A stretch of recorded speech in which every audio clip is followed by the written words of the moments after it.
Mayor, could you call to order, please? Thank you, Mayor. Mayor Trutman. Here. Vice Mayor Johnson Sardella. Here. Commissioner Bilt. Here. Commissioner Ross. Here. Commissioner Tudor. Here. I'll stand for the pledge.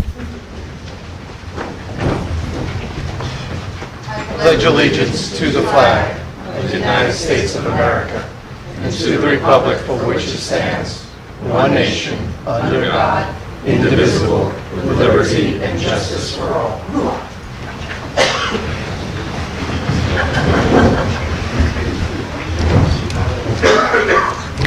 I apologize, but I'm going to ask everybody to stand again in a minute. I would like to add a moment of silence for two recent tragedies.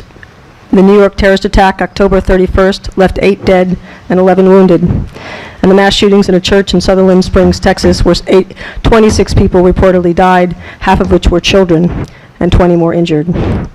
There's not much I can say, other than I would like to extend our sincerest sympathies with the families of those who were lost, and especially those who now are injured. Please, if we could stand for a moment of silence. Thank you.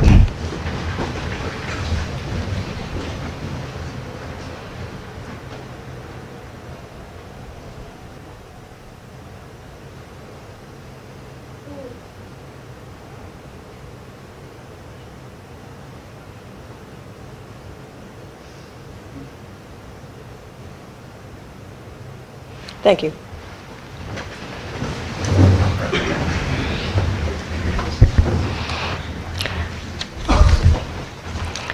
We do have one proclamation for Veterans Day, November 11th, 2017. Whereas on Veteran Day, our nation comes together to honor our veterans and commemorate the legacy of profound service and sacrifice they have upheld in the pursuit of a more perfect union. And whereas through their steadfast defense of the American ideals of our service members have ensured our country stands strong, our founding principles still shine, and nations around the world know blessings of freedom. I just want to make sure that today we recognize the upcoming Veterans Day, and thank you for the service for all the military folks as well as for our first responders. Thank you.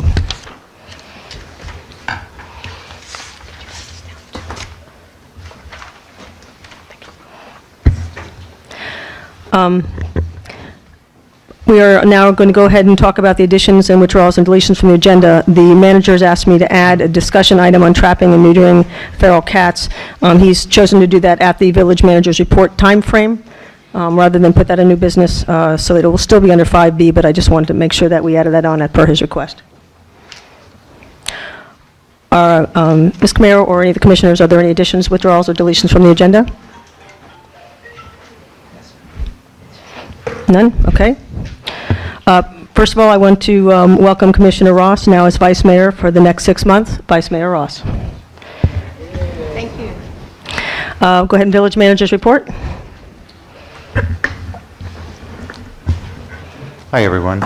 Okay, we'll start off with the Hurricane Irma recovery. Currently, we have all the debris collected throughout the village to the 2 staging sites. We are shredding it now. The issue that we have run into is that our contract with Grubbs calls for $3 a cubic yard for hauling. Current market rates for that are $10 to $15. So I'm working with FEMA to come up with a solution on that. And so we have a couple ideas out there that we're trying to work out, including private hauling, to make it affordable for the village and still reimbursable from FEMA, which is really the goal. We had our FEMA kickoff meeting today, and so we met with a representative of FEMA, started the process for filing our claims and so forth so that we can be reimbursed, and that will all continue to go. We hope to have all the debris removed pretty quickly at this point. The one large debris pile next to Village Hall is almost entirely shredded now, and then we'll start on the one on 114th Street. And so, in preparation for median repairs, I've had several residents ask what the loads of topsoil on 114th medians are for, and that's for the median repairs. So that's where we are on our Hurricane Irma recovery. We're getting there. It's been almost 2 months now, and we're in pretty good shape. We just want to get this out of the village at this point. The mayor asked or mentioned feral cats, and we've had a lot of conversation about those in the village. One of our residents, David Raymond, happened to come to me with a solution from Miami Veterinary Foundation, and they have a free spay-neuter program for roaming cats, And so I would like to move forward with this and do a day where we trap, neuter, release in December, if at all possible. And so we're excited about this. The process would be we'd need to identify the sites where we wanted to put the traps and identify dates for trapping. And then we distribute no feed signs a few days before to the residents who might have outdoor cats so that, they're aware. And make sure that they all know, to bring in their cats. If their cats have collars or chips, we'll be able to release them immediately. Also, if wildlife gets trapped accidentally, those would just be automatically released as well. And so, but this is a process that we would like to start in December, and so I wanted to bring it before commission as well, and to see if there was any feedback from the commission, and if you would Okay. proceed, or... First of all, is there support for this overall, or any comments or discussion? Well, I guess I'll make the first comment that I would like to support it, and also ask whether or not you would also be asking for, I guess, volunteers to help with the trapping, or at least getting the traps, so that residents are aware if they want to assist at all. I know that's in other cities they do that. Okay. Can we bring David up to the podium? He can answer the questions on the technicalities of it.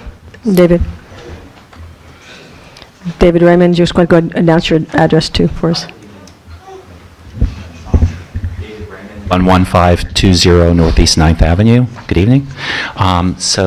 Commissioner, in response to your question, the initiative that we have through I'm on the board of the Miami Veterinary Foundation. Most of the board are vets. There's two of us who are non-vets. So really great group of people. We're funded by Miami-Dade County Animal Services. We get a grant from them of about $300,000 a year. And then for spay and neuter, and then we run a few other projects. This particular project this year, we got a private donation for trappers to come in and help with this initiative, professional trappers, people who are part of the cat network and other groups, and they come in, they provide the traps, they pick up the cats, they take them to the vets. The cats are also provided with rabies shots and dewormed. They are then recovered because they need to have a night to sleep it off, if you will, and not just released back on the street. Make sure they're doing okay. If they need a little more recovery time, the trappers provide for that, and then they release them. So the only thing that we really would need assistance with is, I know two of the sites personally. I've heard there are more. So if there are other sites that people would like to identify, and then if there are neighboring homes that are willing to have the traps, because if someone who is at that particular home doesn't want to participate in the program and they're the ones who are hoarding the cats, we may need the next door neighbors to say, you can put a trap on the property, because we don't have really public property here for that to happen on, other than, we're not going to put it out in the street or anything. So that would be what we would need to do, and I can certainly work with the manager on that. And then putting out the signs, once you give us those locations, if just to hit the neighboring homes, I mean, I'm happy to do that myself. It's not a big deal. Okay, so from the assistance will be to identify the homes that are near my understanding is about 4 homes that we know approximately. That we're aware of right now. Okay. It's possible that we'll hear from more people now that this is a possibility. Okay. And I absolutely support this. This has been long overdue, so I'm very pleased that you're able to help us with the funding and the staff to do that. So I'm totally in support of this. Personally, I think it's a great idea. It'll solve one of the problems that we have, and at no expense to the village. Commissioner Tudor? Yeah, I'm in support of it. Okay. Commissioner Ross? I'm sorry, Vice Mayor Ross. I have a question. So for this event, the process will start with the professional trappers trapping. Do we have something else that we can plan up the road for residents who have cats that need to be spayed or neutered, and they can voluntarily participate? So two things. One, if it's a community cat, a cat that's part of a colony or a feral cat, any resident here can bring the cat in right to Miami Shores Veterinary. They're one of the participating agencies, and they're right on 103rd, right off of I-95. And there's no charge if you identify that cat as a community cat. The only difference there is you've got to recover the cat yourself before you let it go. You've got to drop it off and you've got to pick it up. So that's on an ongoing basis, and we have a little flyer that if you want to put on the website, we can get that out about. In terms of moving forward with residents, the other part of the program that we have, if it's your own dog or cat, you can take them in for $20 for co-payment, but that's only for people who are low income. And if you go to the website, which I can also provide to Christian, MiamiVetFoundation.org, it'll give you the eligibility for what qualifies as low income. And if not, the Humane Society also has a program right up on 163rd Street. Christian, So didn't those we? types- I'm sorry. Those, just to follow up on that, so those types of programs, I know the Humane Society does, and your organization, are they out west, I think? Miami-Dade Animal Services is out west. Right. Our organization, we get funding from them, and we have a network of 26 participating veterinarians. And again, if you look on the website, you can click on it. It'll tell you any location. But the one here that's close is on 103rd. Okay, so have found situations that occur where, someone has a cat, and then they have a second cat, and all of a sudden they have 5 cats, and they're kind of at a loss of how to care for them. So is there a way for that person to get a spay and neuter service free of charge, other than this up here at Miami Shores Veterinary, but that's only for a community cat? If it is the person's cat, what do they? Right. are The they- Humane Society on 162nd and Dixie Highway, I don't believe they have any charge. And Miami-Dade Animal Services, which is all the way out west, I don't believe that they have a charge for that either. Okay, thank you. Sure. Thank you. Christian, didn't we budget $2,500 or something for spay or neutering dogs and cats?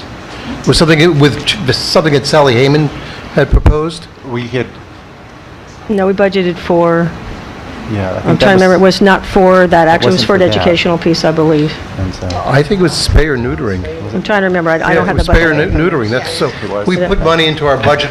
I don't know if somebody was going to come here and do it. Yeah, at the time, I think Commissioner Ross had brought this up, that Commissioner Hayman requested money for the mobile van that Miami-Dade Animal Services has.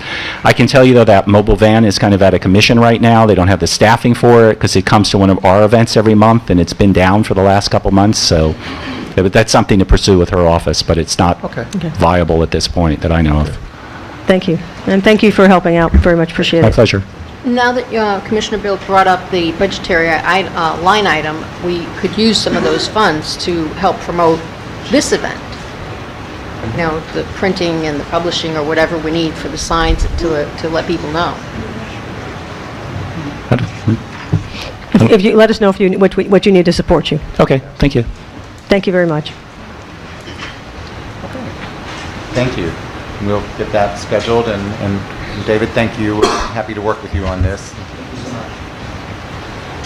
Moving on, our new code officer, Christina Caserta, started this month, and we are looking forward to getting her out in the community and working harder. And so she's working hard now on the administrative side, getting everything cleaned up internally. And so she's going to be a good addition to the community and to the code enforcement line. So we'll be enforcing code. We have been, but we'll continue to be, and we'll have additional resources now out there. Parks and Rec, we were very pleased with the turnout that we had for our Halloween event. I know I've talked to a few residents. They've said that they had 800 to 900 trick-or-treaters coming in, and it seemed like a very successful event, and the police were out. There was no crime incidents that evening, and so they did a great job as well. So hats off to our police department. And coming up on November 18th, we're going to have a movie night at the park, so please come out and support that. And then that's really pretty much it. The rest has been administration. We're continuing to work with FEMA, trying to get everything set for the debris removal. getting through their hoops and doing their paperwork. And then for the police, Chief Walschlager, come give your report, please.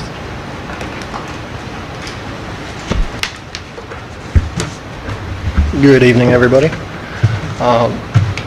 In January's meeting, I will be presenting a little bit bigger PowerPoint presentation, let you guys know what's been going on with the police department over the course of the year since I took over in January. But I just wanted to give you kind of a snapshot of what we're dealing with right now. First of all, the Halloween event, tremendous event. You know, Isa, the manager, the commissioners came out, definitely support that. And we had the full department out. Over 20 officers out there. Again, as he stated, there was no incidents reported, and it was really just a safe time. Everybody seemed to have a good time. We got really positive reviews, and we really look forward to building on that next year and constantly going forward. Our traffic citations, we have doubled our output of last year. Continuing going forward, more than likely, we will reach a level that totaled both 2016 and 2015 combined. So I'm very pleased. You know, you guys have told us, I see you guys a lot more out there, very happy with it. By no means is that the stop of it. You know, it's just, we had a drastic turnaround, so we're getting back on track. The reserve program is definitely in full force. We have 14 full officers now, 4 of which are assigned to DB, so all the crimes that are reported that get followed up on are done by our reserves, so it's a free of charge service. And we're still accepting applications for that. That is a program that we will continue to grow. It's definitely the backbone of this department, so we definitely appreciate them coming out, because every hour that they give to us is an hour that the village is not having to compensate in overtime to fill slots. Like I said, that's pretty much it. I will cover more in January, but I just want to give you a little heads up of what we're doing now. Thank you so much, Chief.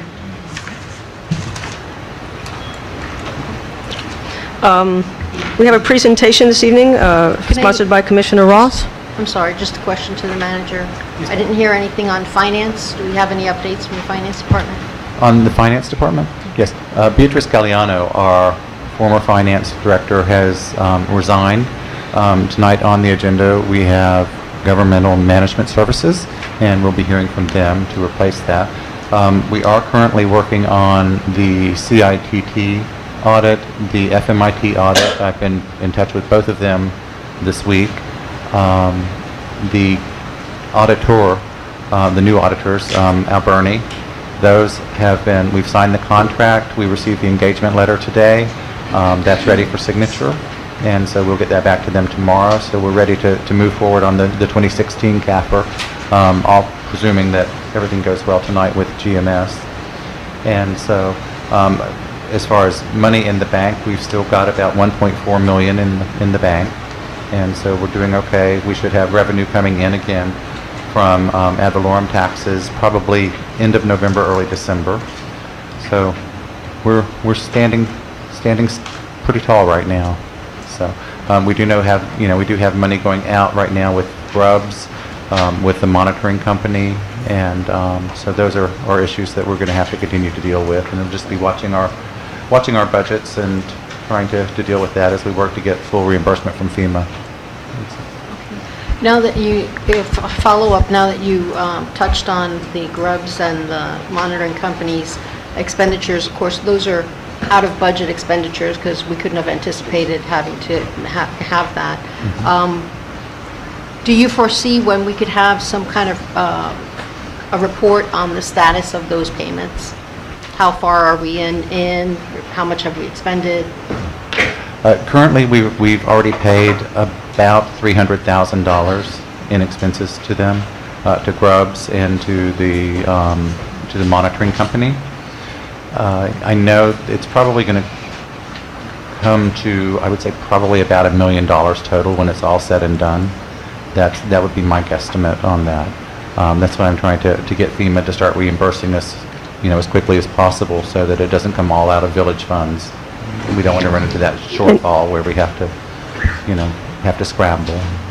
Okay. So sorry, second follow-up, but typically, what we have done in the past is mid-year, when there are expenditures that were not foreseen in the first part, when the budget was approved, at mid-year, we have reviewed those, projected what is the balance that we're going to incur for the year, and done a mid-year amendment to the budget. So do you foresee, we're almost at a mid-year right now, but I'm sure we can't move forward on anything like that. Can we target a date to do that? We will probably have, for the December commission meeting, we'll probably have a much better idea at that point, and I can let you know prior to that meeting. Hopefully we can do it in December. I think at that point, the debris pile should be... 6 months, so that would be around March or April. Yeah. Yeah, for the 6 months would be March or April, but Right. we hope to have a good idea on what the cost will be by December. And so I think right now, probably we've got a couple invoices that just came in this week that haven't been paid yet, that will probably take us up to the $500,000 mark. And we have not paid for the initial push where they cleared the streets yet. They just received the bill for that today as well. And so I think it's probably going to come up close to $1 million ultimately.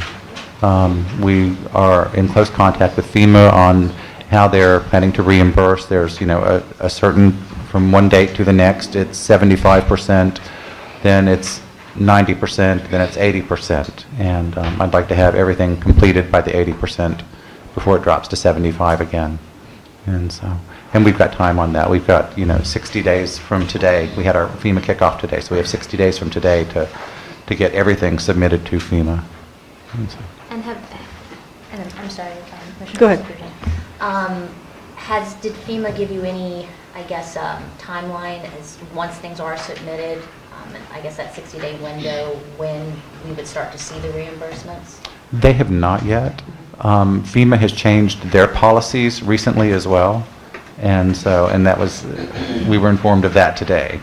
And so we have a management company that will be helping with this process, H2O Partners. They're on the agenda tonight. And we'll be working closely with them to follow up and get every penny we can get back from FEMA. In fact, in a conversation today, they actually told me of another 5% that I didn't know about and FEMA wasn't telling us about that we can possibly be reimbursed for. And so I think they're going to, certainly they're reimbursable by FEMA as well for their service. But I think they'll more than pay for themselves. And I think you're also looking into banking situations to help us with the cash flow issue if there's any, which also is on the agenda this evening, correct? We are, yes. Our move to FCB Bank. Would help us get a credit flow in case we need that. Okay. I do want to commend you on trying to find every which way possible to minimize our expenditures. There are other cities that have tripled what we have done, and they have about the same amount of debris as we have. So I do want to commend you for making sure the debris piles are clean and that to minimize that cost. I know you've worked very hard on that, so thank you. Are there any other comments on this? Okay. We have a presentation from the residents tonight, sponsored by Commissioner Ross. So I'll go ahead and ask them to go ahead and present. Just, if I could just introduce to say that I had absolutely nothing to do with the product that you're going to see here, other than... No.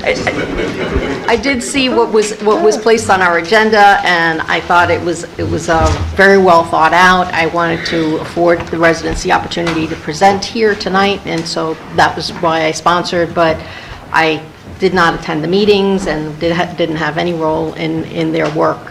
So, please. All right. Well, thank you, and I'd like to thank the commission and the residents. Earlier, I believe hard copies, printed copies were distributed amongst the crowd, so if anybody doesn't have one, we can make sure that we get you a copy. I'd like to ask that go ahead and, write down any questions. We'll be happy to answer anything at the end of the presentation. Tonight, our group, to introduce our group, is Janie Anderson, Linda Dillon, Art Gonzalez, McDonald Kennedy, Brian McNulty, Dan Schneiger, and last but not least, Nicole Susi. So before we start our actual presentation, I'd like to ask everybody in the room some questions, and we're not looking for answers. We'd just like to keep these questions in mind during the presentation. These are really the same questions that as a group, when we were formulating this, that we asked ourselves. And this is really how we came to our concept.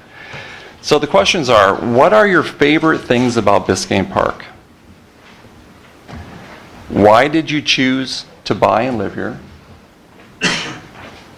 How do you answer your friends and family when they say, I've never heard of Biscayne Park, tell me more about it? If you painted Biscayne Park, what would be in the painting? Imagine the best Biscayne Park and describe it. Sell me Biscayne Park. And finally, what are Biscayne Park's strengths?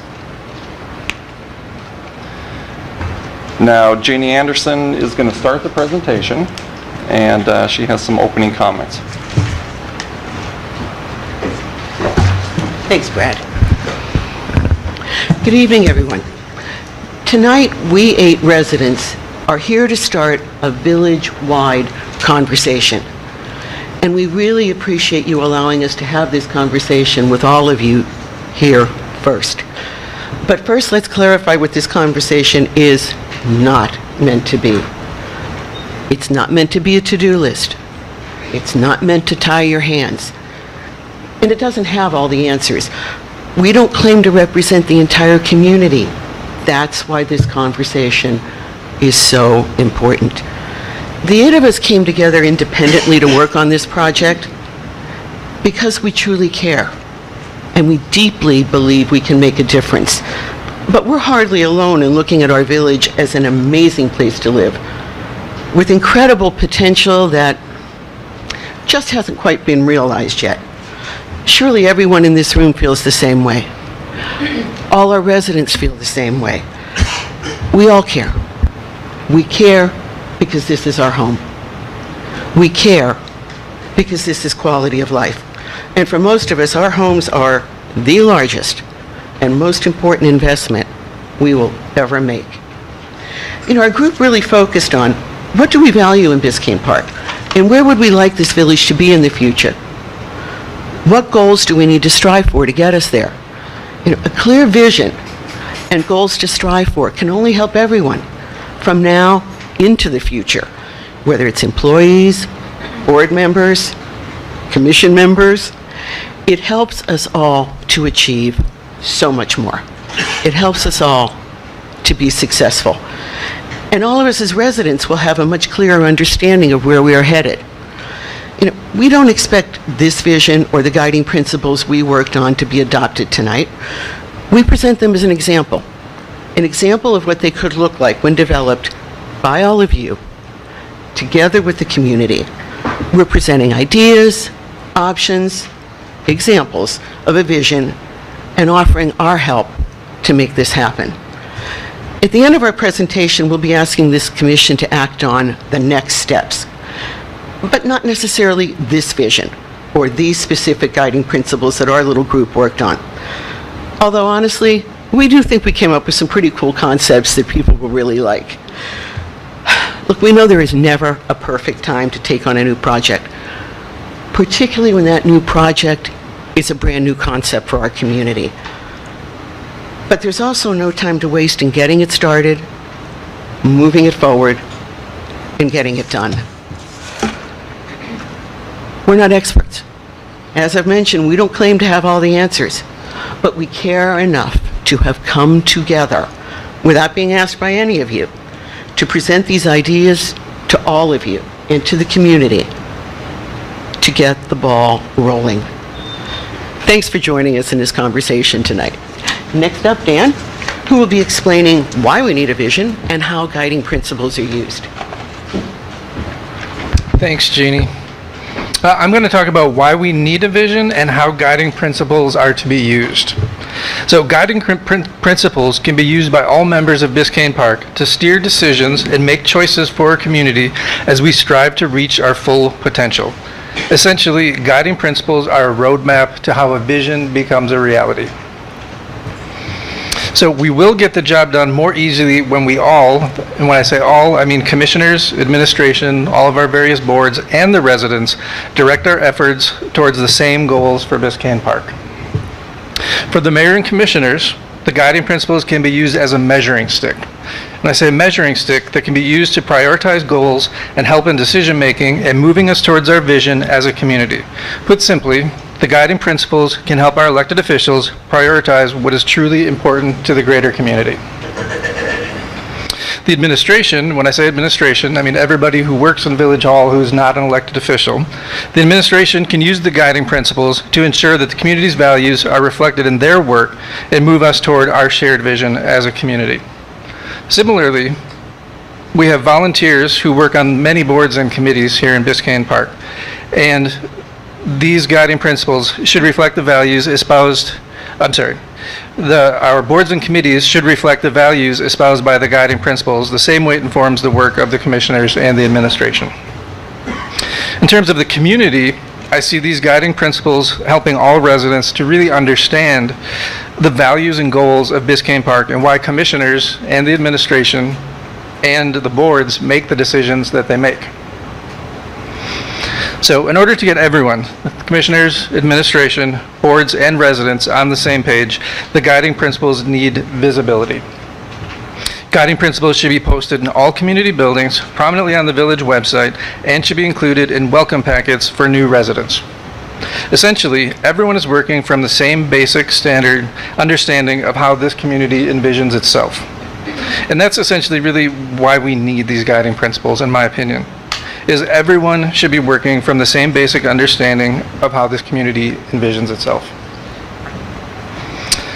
And finally, the guiding principles can be used as a marketing tool. This shared vision of Biscayne Park becomes our identity. It brands us with realtors, developers, contractors, and in the larger context of Miami-Dade County, and it locates us in the state of Florida. So next up, Nicole is going to walk you through the process that got us to this point. Okay, so we started this conversation amongst the 8 of us through an initial discovery session. We met up on a beautiful Saturday morning at Arts House. We sat out by his pool under a beautiful chicky hut. Everything that Biscayne Park has to offer was envisioned in his backyard. So we started asking ourselves open-ended questions, and our answers really revealed our core truths and how we truly feel about our community, what we love about it, and what we think that we could aspire to be. The questions that we asked you at the beginning of this presentation were the very same questions that we asked ourselves at that first meeting. We then met up for a second time and got into it a little bit more. At that meeting, we were able to filter through all of this data that we had come to, collected all of these answers that we had given each other, and it was very interesting and super fun, enlightening, and it also became a really motivating experience to hear your neighbors really give very similar, if not the same answers to those questions. We then took all of our answers, put them together, we prioritized them, we ranked them, and did a lot of OCD organizational things on them. And then we came up with these 10 common values: safety and traffic, property maintenance, community activities and events, being fiscally sound, embracing our diversity, embracing our wildlife, our environment, and our green spaces, our central location, our generous lot sizes, our safe real estate investment, and our public art. We then met up again for another meeting a week later at my home with the screaming baby in the background. And this is where we really brought these themes to life. We sat down again, we hashed everything out, put it on the big screen TV, got it all organized again, and we really transformed these values into what we are calling our guiding principles. The format that we chose was, we value this, so we strive to do these things to reach that value.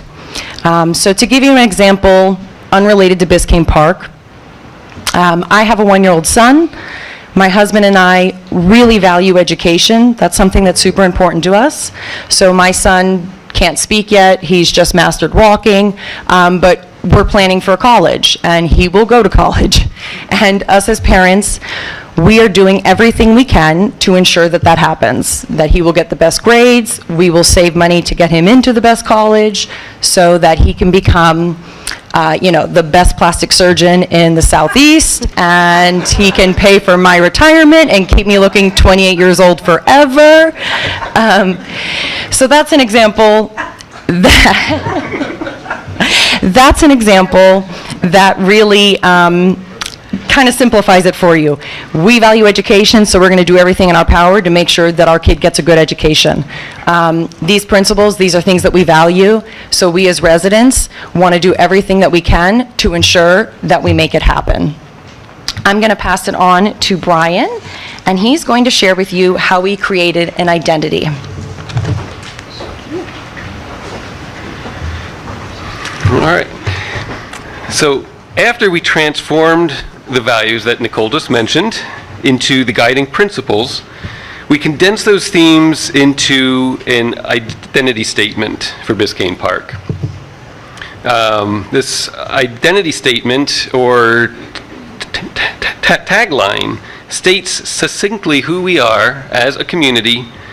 It says what makes us different, what makes us special, and what makes us memorable. We chose 3 key words to crystallize our values: Oasis, Heart, and Miami. Now, Linda and Mac will introduce that tagline and the 5 guiding principles that we arrived at.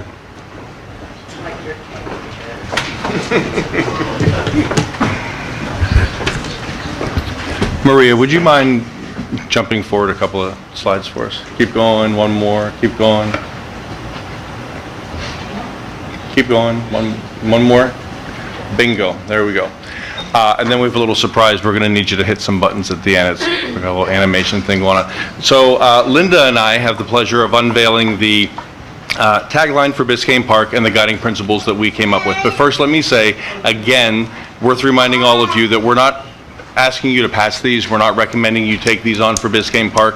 When we went through the process that Nicole described, these are the guiding principles that the 8 of us came up with. So we're just simply going to ask the village to go community-wide with its concept. So these are our guiding principles for Biscayne Park, not what we're suggesting you take on. So Biscayne Park, an oasis in the heart of Miami. You can all follow along on the screen. Our guiding principles are: we cherish our residents. We strive to celebrate diverse opinions, traditions, heritages, and experiences, including at social events that utilize our prized public spaces. We put stock in sound fiscal management. We strive to make responsible choices and decisions that benefit the financial health of our village and that increase property values. We respect the safety and comfort provided by law and order. We entrust leaders to ensure enforcement, and we encourage residents to take pride in their community. We treasure our village's natural habitat. We strive to protect our native wildlife and to preserve and develop our green spaces with sustainable, thoughtful design and public art. We prize our central location, architectural character, and generous lot sizes. We strive to maintain our status as Miami's hidden gem. And now at Linda's request, we're going to animate this slide and bring it to life a little bit more. If you hit the button there, look at the wise old owl. There's our green tree canopy. That's where we're sitting right now. And here comes a butterfly. Now I'm going to bring up Art Gonzalez, and he is going to make our request official to the commission tonight. Thank you very much. Good evening. I get the fun slide. Basically, this is our call to action slide. I think it's on there. So we started the conversation. So now we're asking the commission to discuss the concept and judge it by its merits and merely not by its authors, and seriously consider making Biscayne Park guiding principles part of the community's legacy. Part of this commission's legacy, my apologies. Here's what we ask. We ask that you endorse the concept, if not this particular final product.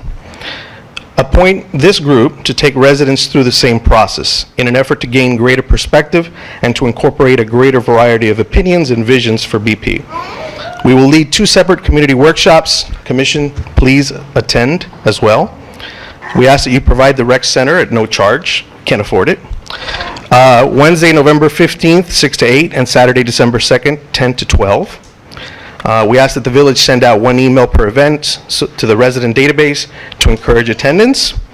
And after both sessions, the group refines the guiding principles and reports back to the commission at the December 5th, 2017 meeting, and the conversation continues, with the goal to adapt guiding principles as a resolution in Q1 2018. And now I'll have Janie come with final thoughts.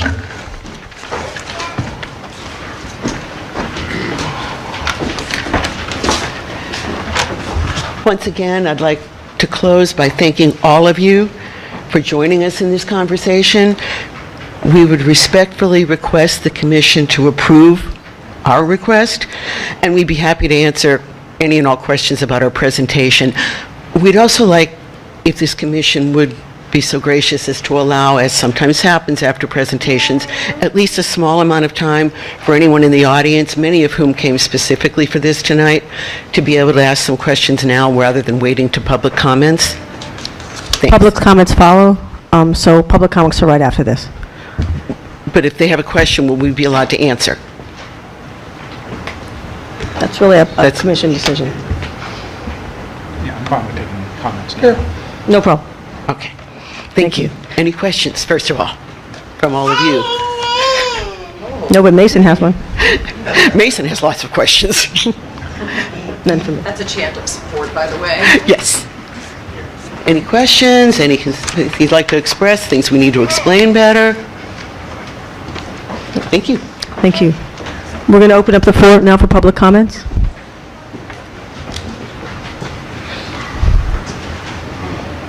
Please don't forget to sign in and state your name and address.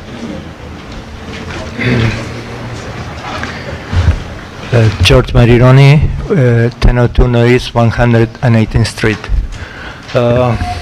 Well, I like this presentation, very nice from all of you. Thank you for all that work. And I think one of the nice things about Biscayne Park is people participate, all the community is always participating. In other cities, I don't know what happened, everybody complains all the time, but nobody puts something positive like this. This is very positive. I'm very happy with that.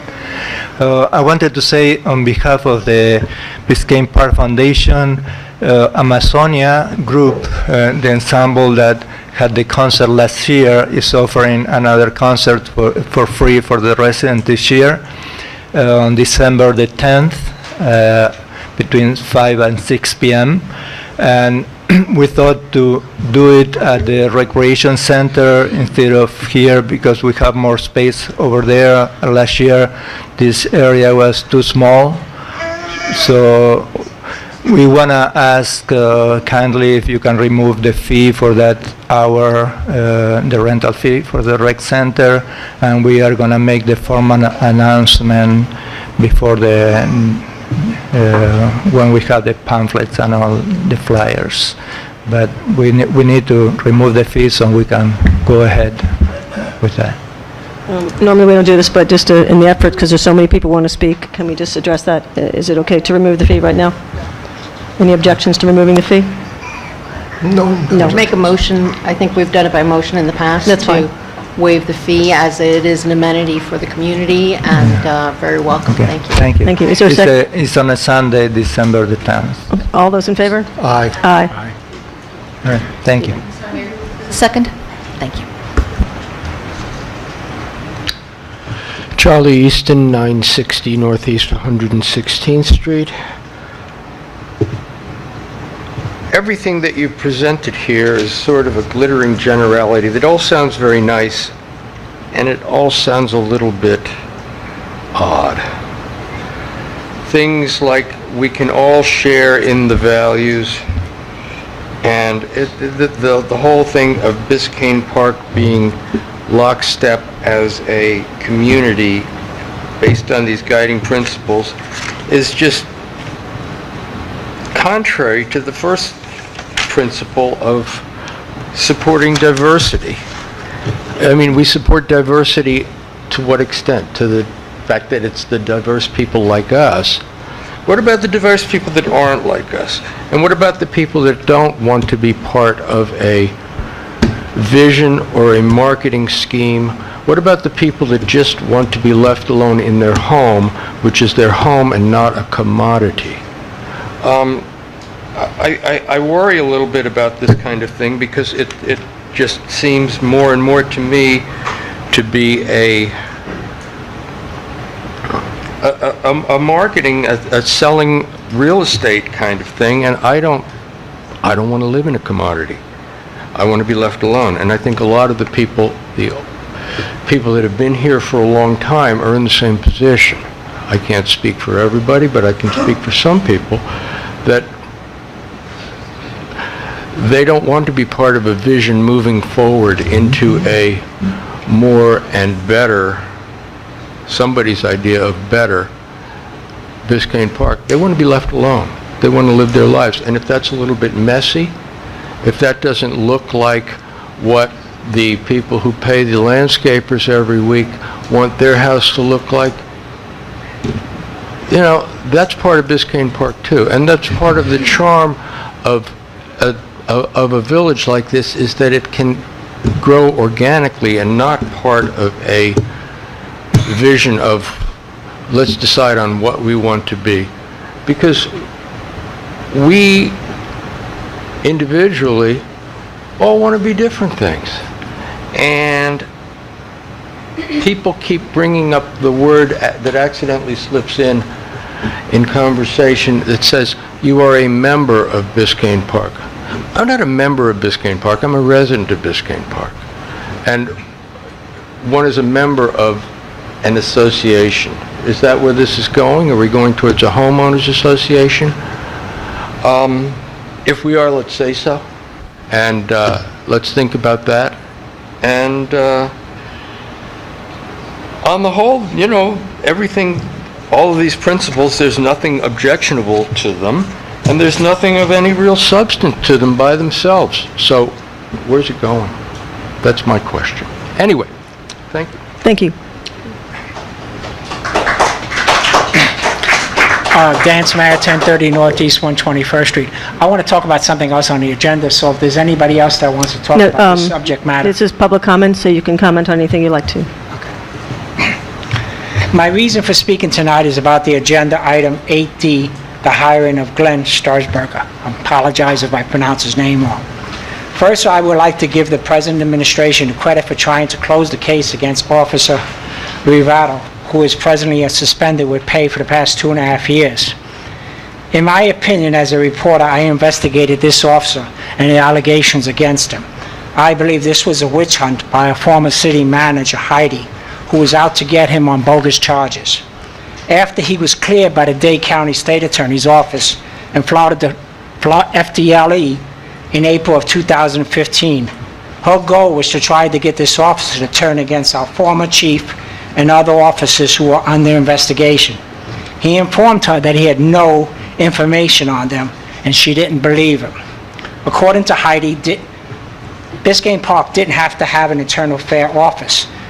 She had, since we didn't have an internal affairs office, she had state attorney and the FDLE consider the original charges against the officer. And when they cleared them, she came up with different charges without due process, which I believe will cost the village big time in the future.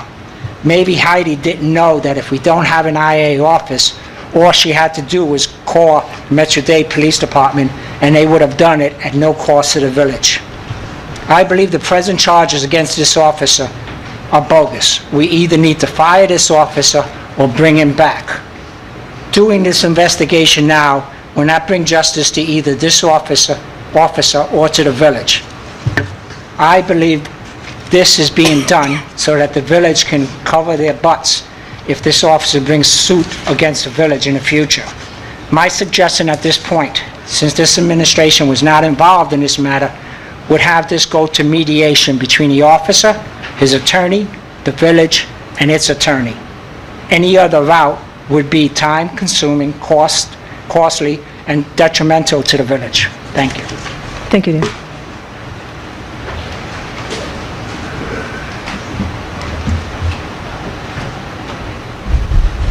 Hi, David Raymond, 11520 Northeast 9th Avenue.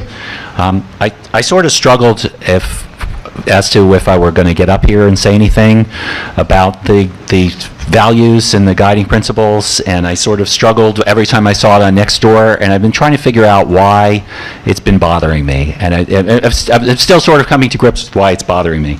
And I'm friends with most of the people on the committee, and the people I'm not friends with, it's only because I really don't know you guys. So I say this out of respect. I think you did a lot of work here, but I think what really bothers me about this is that I sort of feel like valueless with this. Like, we don't have any values now, and you guys have come down from the mountaintop to say, here are some values, not maybe the 10 Commandments, but maybe you come up with your own commandments. So, like, I'm godless, or I don't have any, or everybody else does, so we need these things to govern ourselves. And I guess that's really what bothers me about it, is I think part of what's subversive about this is like, well, we haven't realized our potential, we haven't done what we need to do, and we moved here because we love it. I mean, Brad sold us our house. We love it here. We're friends with Brad and Brian, and we're friends with everybody else who we know here. It's a wonderful place. So I don't know, I understand this from kind of like a marketing perspective. It would be good if you wanted to sell this place and you want something pretty on your website. I understand that part of something like this. And as Charlie said, there's nothing on here you really could say, well, I object to this. But I don't think that it gets us any place, or at least gets us where you're trying to go. Like every time the commission makes a decision, or every time somebody on the board makes a decision, they're going to refer back to, here's principle 3. Oh, we didn't do that. I don't think that's going to, and I'm not being, nasty about this. I just don't see that happening. I'm working in government most of my life. I've never seen government function that way. It would be nice if they did, but I've never seen that happen, and I don't know that it can, because everything changes constantly. Last year at this time, we weren't dealing with picking up hurricane debris for $1 million. I mean, that becomes a priority. It's ugly. That doesn't fit in our values here, but we got to get rid of it. Anyway, I guess I'm struggling with this, and I don't say I know some of you are going to hate me after this, and I'm sorry for that, but I don't get it, I guess. So, anyway. Thank you. Judy Hamelberg, 1015 Northeast 116th Street. And my thought is, what's wrong with striving for more neighborly ways? What's wrong with it? I mean, I understand it's not a binding principle, but if people want to explore it, I mean, it kind of sounds to me like what we used to do on Civic Club. But I just don't see it as being that objectionable, and I don't see it as being anything that people should feel threatened by, but whatever. Thank you, Judy. Please don't forget to state I your name. don't want the 3-minute rule since I had to listen 20 minutes to the people doing the I'm presentation. sorry, So you can take Doc, one thing, if you could just state your name and address for me, please. Chester Morris, 734 Northeast 119th Street. First of all, I want you to know, I really love the park. I've been here since 1969, longer than some of you have been born. I served on the commission from 2005 to 2009. I even got the key to the city. I was the only person ever got that. I handed out food with Ted Walker when he was the mayor, and we had the big hurricane, and the Red Cross came, and I threw packages of ice and gave food to people that didn't have any. I'm definitely pro-education. I'm on the board of the charter school over in Miami Shores. So this young lady is interested in education. Nobody's interested in education more than me. I serve on the committee to educate doctors at North Shore Hospital. I have a few problems with the presentations. I thought it was very well orchestrated. It was one of the best presentations I've heard in a long time. My problems is that this group of people kind of appointed themselves as a committee. And committees, by definition of the rules, and we can ask Mr. Hearn, our Irish representative from Notre Dame, how are committees appointed? They're appointed by the board. You're saying you want to have the commission to accept your values and your guiding principles and to appoint you to this committee. Committees are appointed by the board. And when I was on the board, each member of the board had one or two people that they could pick. So if they want to pick you, that's fine with me, but I don't think you should appoint yourself. I think they should be appointed by the board.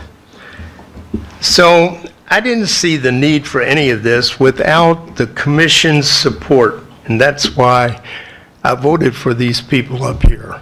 And that's why I think most of the people in the audience did. So I think they are the ones that should be appointing committees. I'm all for all the things that they are supporting, but I think the committee should be appointed by the board. Thank you. Thank you, sir. Oh, are you guys waiting? Okay. Hi. We have public comments. If you want to get it for public comments, it's no problem. I know we talked about going if they had a question. Do you have a question for Mr. Morrison? Did you have a question? No. No. My name is Christy McKenzie, 11080 Griffin Boulevard. I want to thank the brave and thoughtful residents who took a risk and put a lot of time and effort into something that benefits us as a whole. I disagree with some of our residents, but respectfully so, because I hear you guys where you're coming from. But I don't see how wanting to be left alone, which, believe me, I do too. I just want to be left alone to live in my home and do my thing. But I don't see how wanting to be left alone and having independence and being free counter or contradicts wanting to be left alone in a community that's safe, in a community that's connected to nature, in a community that has some shared basic values. I can't remember our friend's name who was talking about wanting to be left alone, but he said, I'm not a member here, I'm a resident. Well, I'm a resident of the United States of America, and yet I do live under shared values with other United States of America citizens. It's written on our dollar bill. So that's just one thing to keep in mind. I'm not saying I'm right, you're right, no one's right, just good to be open to each other. I don't feel like they came down as 10 commandments. I think that Ms. Anderson was really clear about this is just the beginning of a conversation. And most conversations have to start somewhere. And if you've ever gone to couples therapy, you realize that most of us are not conversing on a day-to-day basis. We're talking and getting our point across, and then when other people are talking, we're trying to make notes to punch holes in that argument so that we can just talk our talk. I'm super guilty of this. I think most of us are. But I think it's commendable that all of us who are super busy, and I would say most of us want to be left alone and do our thing because we're all super busy. It's commendable that these guys at least took time to start a conversation. They're not saying these are the principles, and if we get together with, as a group, not a committee, this is not a committee, this is just a responsible, caring group of local residents inviting all of us in to further this along. No, government's not going to look at every piece, but it would be nice if it was posted and it was something that the whole community had a voice in. This is just the beginning, and I'm grateful for the beginning, and I'm grateful for our very diverse and long-standing citizens because you guys are part of what is important and valuable about our city too. So, thank you. Janie Anderson, 11th Place and 119th Street. Thank you, Christy. But I want to make perfectly clear, we're all friends and neighbors. Most of us have socialized with each other. This was just a group of friends and neighbors who had some ideas, got together to formalize them, and came as a starting point. We are all very well aware of the charter definition of how committees are formed. We're not one of those. This is only meant as a foundation that we can perhaps, certainly we hope, build on. This is not coming down from on high in any way, shape, or form. Now I do have to digress just one moment because I have an actual public comment. I think the spay-neuter program is absolutely wonderful. I think it's great. Thank you, David. I have one concern. While I'm big on if it's your pet cat belongs indoors, okay, not everybody agrees with me. How are we going to make sure we're not picking up somebody's pet cat? That's my only question. Thank you. Thanks. Any other public comments? Dale Blanton, 12025 Griffin Boulevard. I just want to commend the group of people who gave that presentation. I would hope that the commission would allow the recreation center to be utilized free of charge to have some workshops and bring other people into the fold to discuss issues and see how we can progress the community forward with some shared values. Thanks. Thank you, Dale. Chuck Ross, 1166 Griffin Boulevard. I want to thank Christy for expressing that so well. I could never have said what she said. I agree 100%. I think that this group that got together and tried to work on what they think are strategic, I'm going to call strategic goals for the village, which actually is something that the village does, by the way.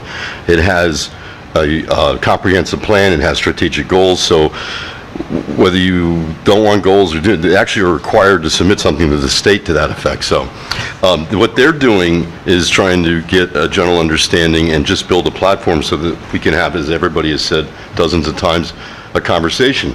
And it's a platform to build off of. I think it's a terrific idea. So also on another matter, I wanted to thank the volunteers in our Crime Watch group that helped us at Halloween, and give a big shout out to the police force for another event without any crime incidents. So thank you guys.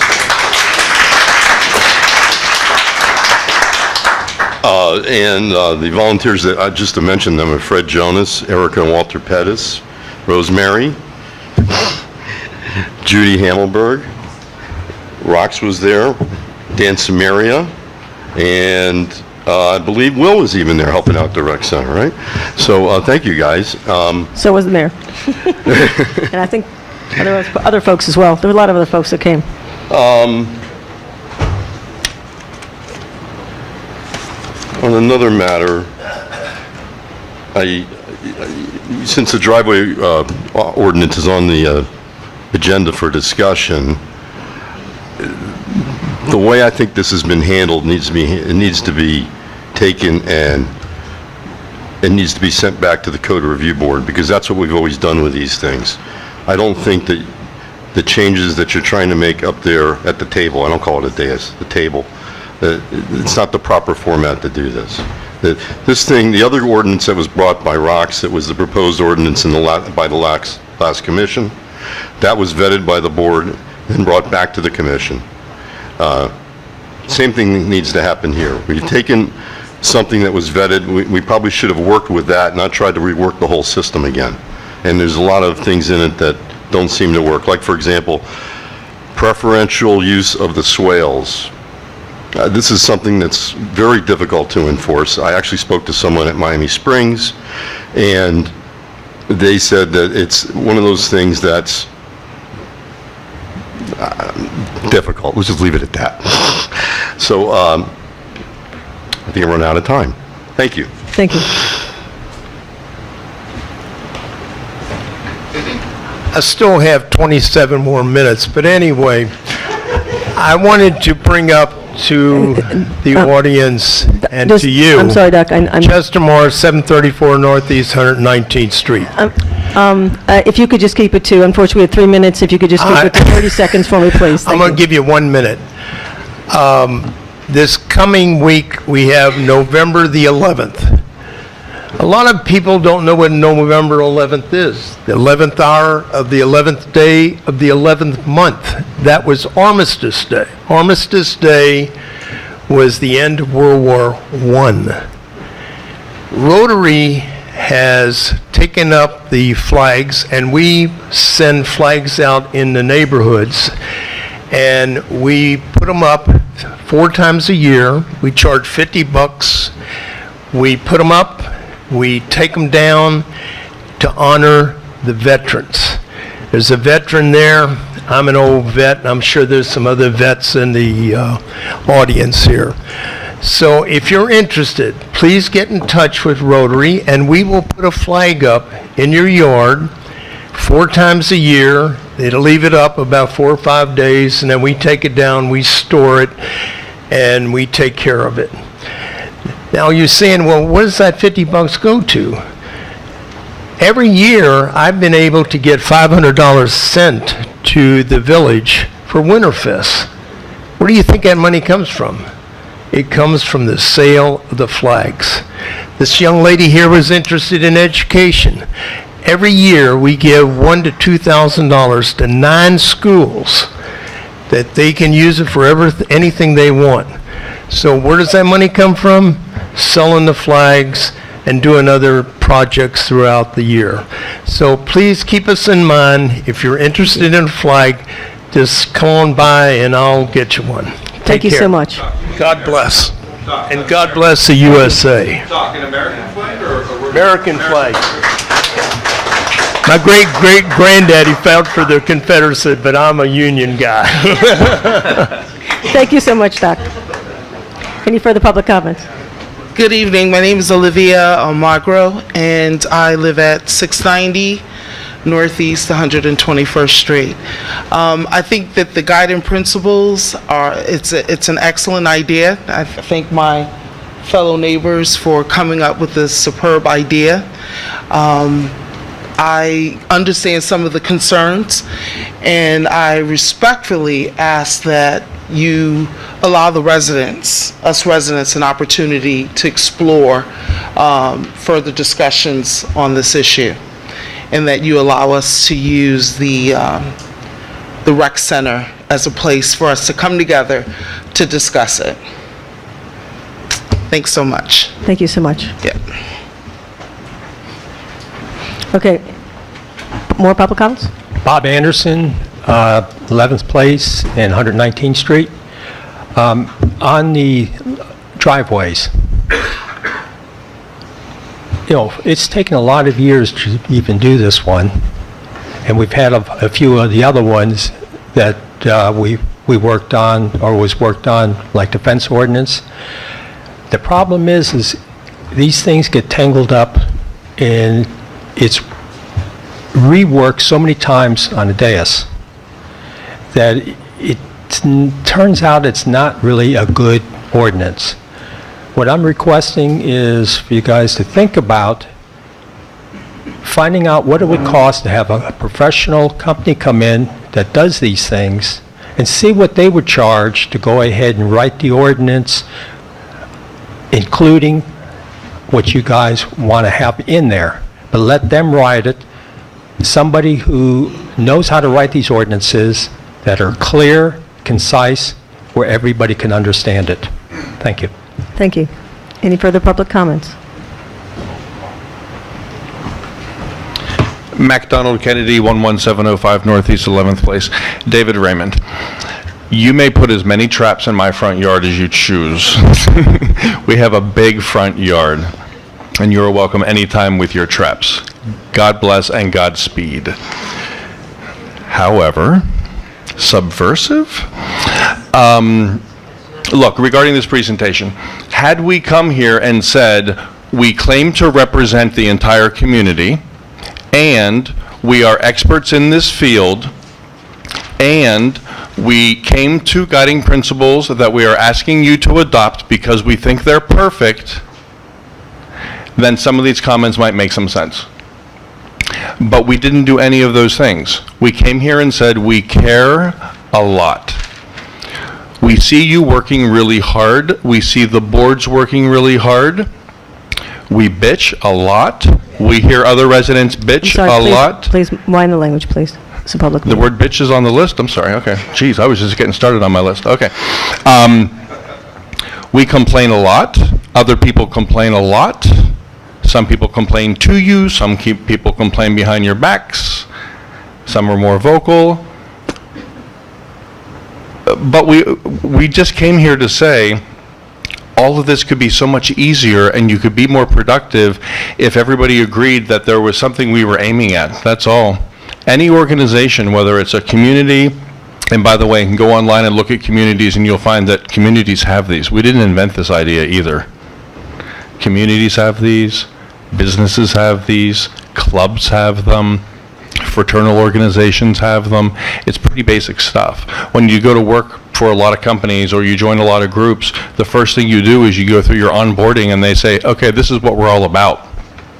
This organization or this business or this group or this community is really about these things, so let's just keep that in mind as we go about our business, and we're all aiming at the same thing.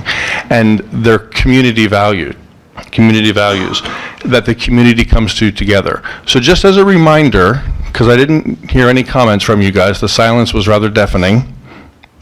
It was kind of like that when we got done talking.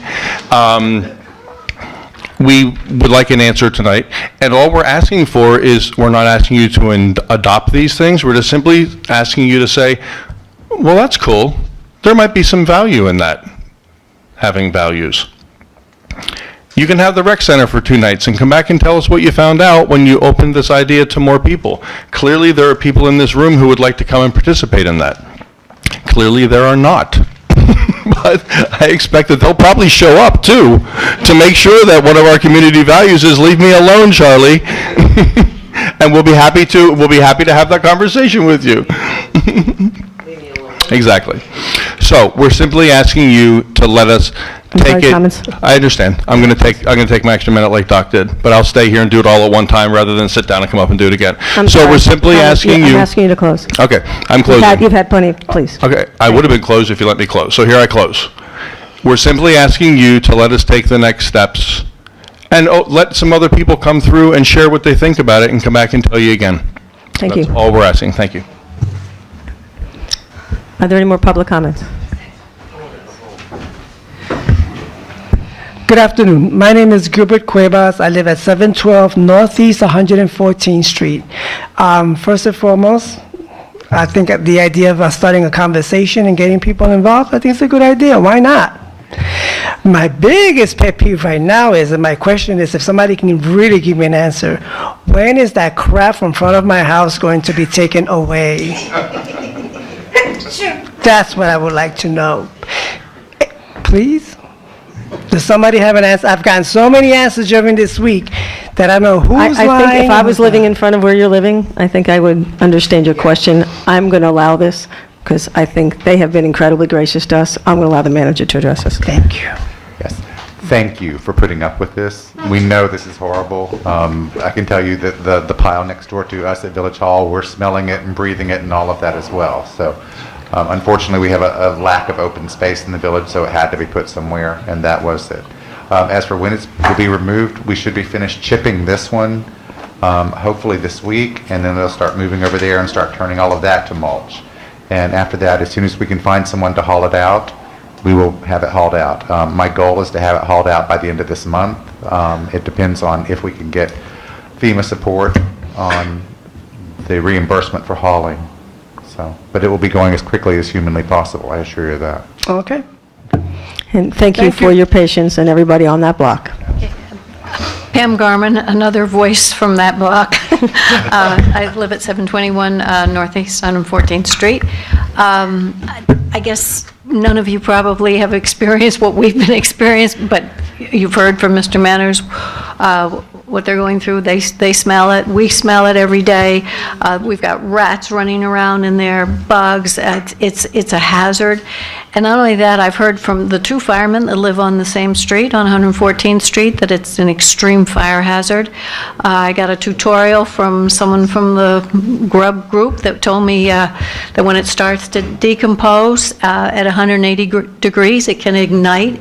It's very combustible, especially after it's mulched.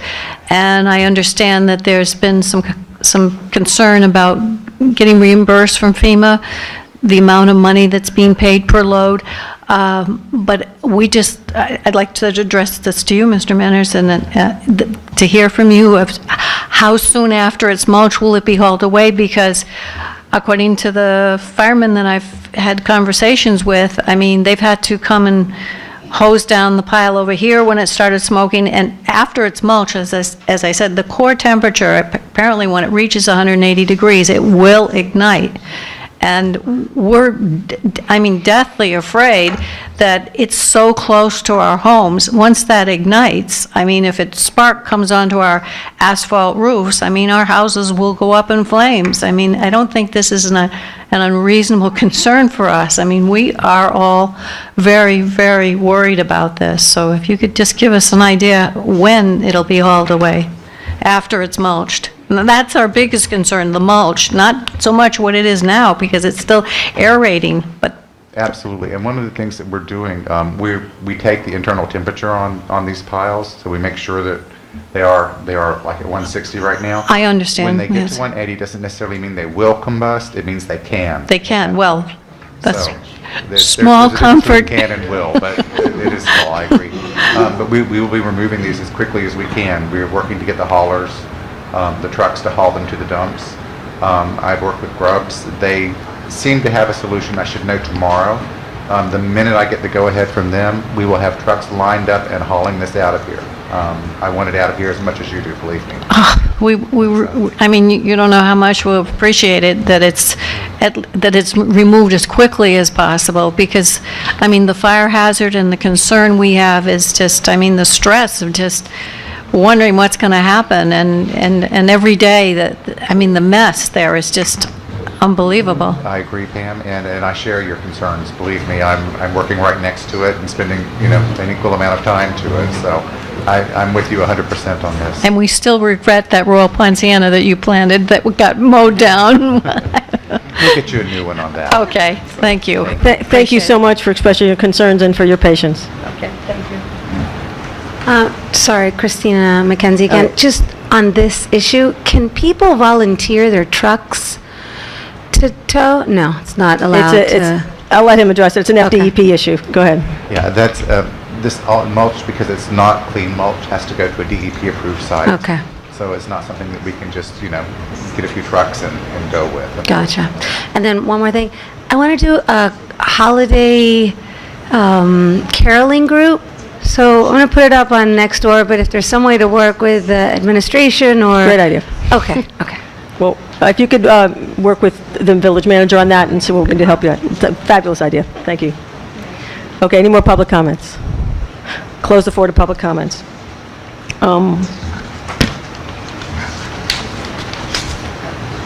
If there's any response to public comments and inquiries? Yes. Vice Mayor? Yes, I do think we should, since there are so many residents here who were interested in seeing the presentation, speaking for and against and questioning. I think that the commission should take up a discussion of that item, sort of by way of responding to public comment. And I'm happy to lead. Someone else can lead at your discretion.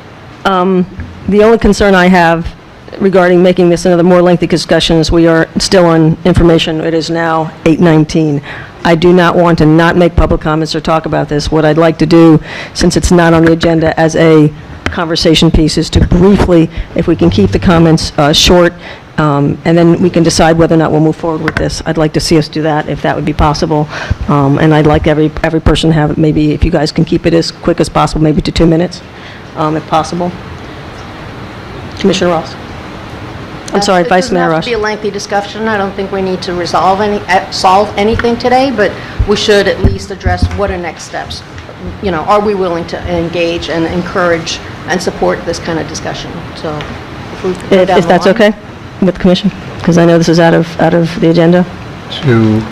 Is it okay to under 6A, have a comment regarding the presentation, whether or not to move forward, or if there's a next steps? I guess my thought is, I received the updated one at 6:30 this evening, 5:30 this evening. This is not something I've really had a chance to go over. The time frame they mentioned seems a bit odd, because they want to do something 1 week from now, another one 2 weeks from now, over the Thanksgiving vacation. This was not a board that was, it was not sanctioned by the village. It wasn't open to public comment, even though most of these people are very much involved with Nextdoor. Nowhere was it ever mentioned even on Nextdoor, so they could have other people come in and join it. So yeah, I'd like to look at this, but I'm certainly not willing to vote or do anything about it this evening. Okay. I'm open to discuss the item. I have no problems with To discuss it? having a discussion about this, trying to decide, get a feel from the commission about. Okay. I think to make this orderly and time-sensitive, since we have so many things on the agenda that we have to get through tonight, I'd like to give everybody a minute or two, and we'll just start with one end and go to the other. So Vice Mayor, go ahead. Okay. Well, I want to start by thanking all of the speakers, the formal speakers and the informal speakers who came and gave us their opinion, feedback on what was being presented. I don't know how many hours the informal, formal group took, but it's a very thought-out presentation. The first draft that came out and got to get it onto the agenda, and now this one is even more involved. And what struck me is that many of the themes in your presentation have been part of village culture for a long time, but just not articulated and sort of forgotten, if you will. So many of those themes were present in 2006 when we had a visioning session. And that visioning session eventually became part of our comprehensive plan when that was approved initially in 2008 and then formalized in 2011. It's time for the village to revisit that comprehensive plan because we're supposed to do it every 7 years. And I see this kind of a community discussion as a good way to kick off what's going to travel up the ladder to that comprehensive plan, what updates need to be made. We used to have on our village website a mission statement, and I'm not sure when it came down off the website, but what it said, and I'll read it to you, is to provide the most efficient public service in our community, to work toward the betterment of the village of Biscayne Park, while still holding true to the heritage, the charm, and way of life that has been the identity of Biscayne Park since its inception. And I could see some of those concepts that you were presented sort of woven in there. We've had several community forums since November. We had a forum on code, we had a forum on police, we had a special meeting on driveways, and for the most part, those sort of work their way into being kind of gripe sessions. These are the things I don't like about Biscayne Park.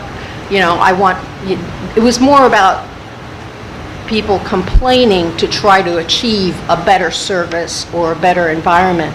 So I totally appreciate your approach to achieving a better environment through having that vision and seeing how we get there, and sort of focusing on the positive. That's the way I try to problem solve myself. So I appreciate the roadmap that you've given us, although this may not be the be-all and end-all of what the community at large can get behind. But I do appreciate that you went through the time and gave us this roadmap, and I am fully supportive of having a larger community discussion to see how we can develop principles, values, if you will, that are emblematic of the village. Thank you. Commissioner Johnson-Sotelo. Good evening. I too want to thank everyone for their time and effort that they put into making this presentation, and I also appreciate the comments that I heard here tonight from everyone. And I don't want to say issue, first I want to say that there's a lot of things that were in here that I like, but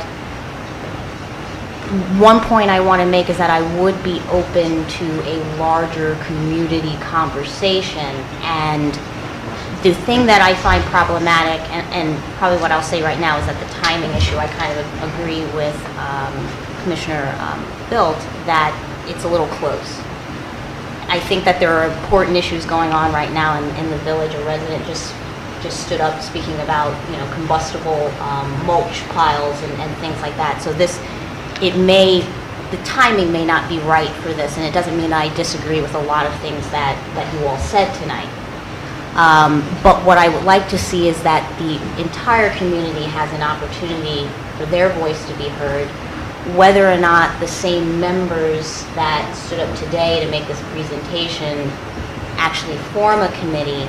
I don't want to immediately have the commission, let's say, co-sign on who's been appointed, self-appointed to this group. I would like to see the community, if the community gets together and for truly diverse ideas, if that turns into a committee that the commission can appoint and we move forward, basically what you've done here, you've helped us not have to reinvent the wheel. So whether some things in here change based off of what the community has to say, I would welcome that.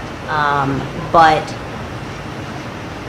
I just want to be clear that my concern is that this is indeed a representation of all of Biscayne Park and not a small group. Thank you. Commissioner Bilt? Yeah, I agree very much what Commissioner Sorrento said. It needs to be something with a much larger amount of people that are involved in it. It needs to be run by people who really know what they're doing, because as they kept on saying was, they don't do this as a living. Maybe we need to actually find somebody. We've had charrettes in the past. We brought in college professors. We've had people that ran things and knew exactly what it was. Again, this was obviously a very closed group. It was 8 people.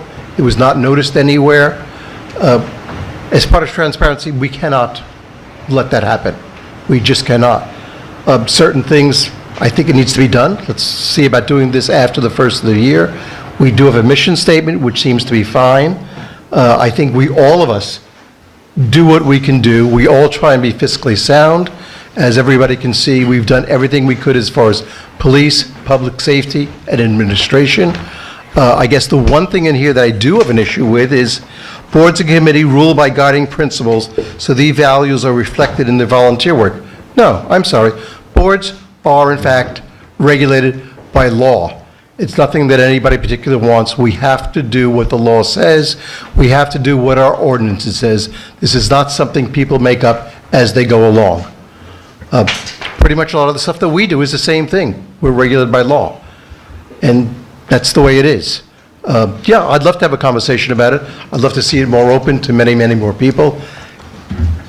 To having the next meeting in a week and together in December, during the holiday season, while we're facing all this, just doesn't seem reasonable to me. Possibly putting on the January or February agenda, while we can all think we would like to report to who we would like to appoint to the committee, that would make sense. Commissioner Tudor. Yeah, I like the idea. I'm always a firm believer that as opposed to being combative in discussions, I think residents need to be coming together, working together in a positive nature. So this was nice to see. I'd like to see it rolled out at a larger scale, of course. But, you know, these are things that typically guiding principles, vision statements, these type of things are typically done during a strategic plan or a comprehensive plan, which I was thinking it was 2010, maybe it was 2011, but we're coming up, it was recommended after 7 years that we should be reviewing that. So we're coming up to that point where we should be reviewing our comprehensive plan. So to me, it would make sense that if residents want to meet with other residents and on a larger scale and present something back to the commission that can help us in guiding with the comprehensive plan, I fully support that.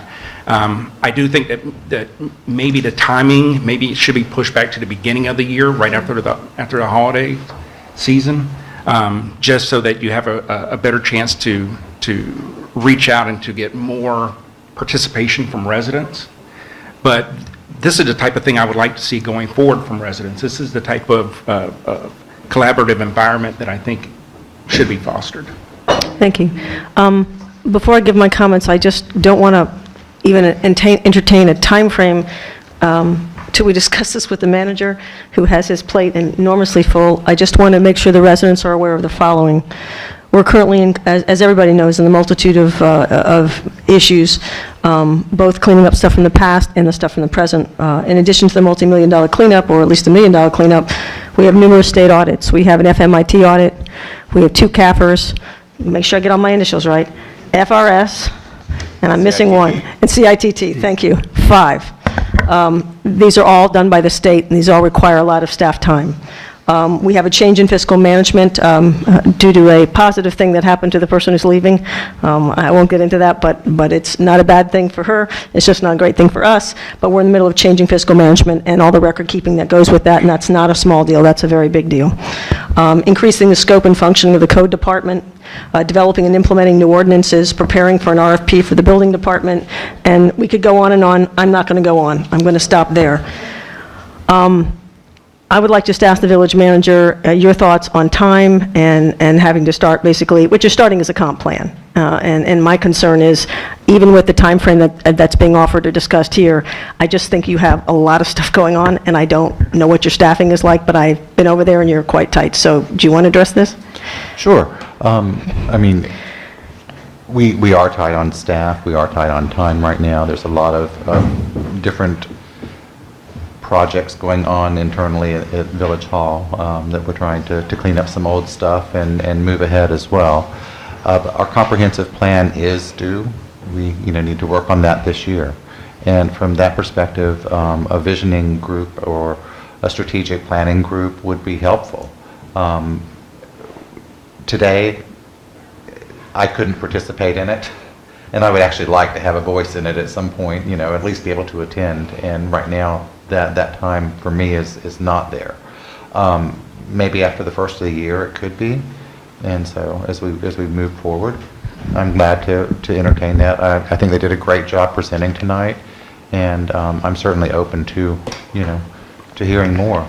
Okay, thank you. I share many of the comments, both that Commissioner Johnson-Sardella spoke about, and also Commissioner Tudor, and even some of the comments of Mr. Tudor and Commissioner Ross. I'm sorry, Vice Mayor Ross. I'm getting used to that. Give me a sec. My concern starts with process. And while I know you presented, and I know you all worked very hard, and this is probably the best presentation I've seen since I've lived here for 21 years. And I sincerely mean that. You all did an awesome job. My issue is that commissions, we're entrusted to represent 3,000 people. And to have the same group of 8 that had a formulated idea and went through the process in the first place, and that be the group to run it, I do see a bit of an issue with that.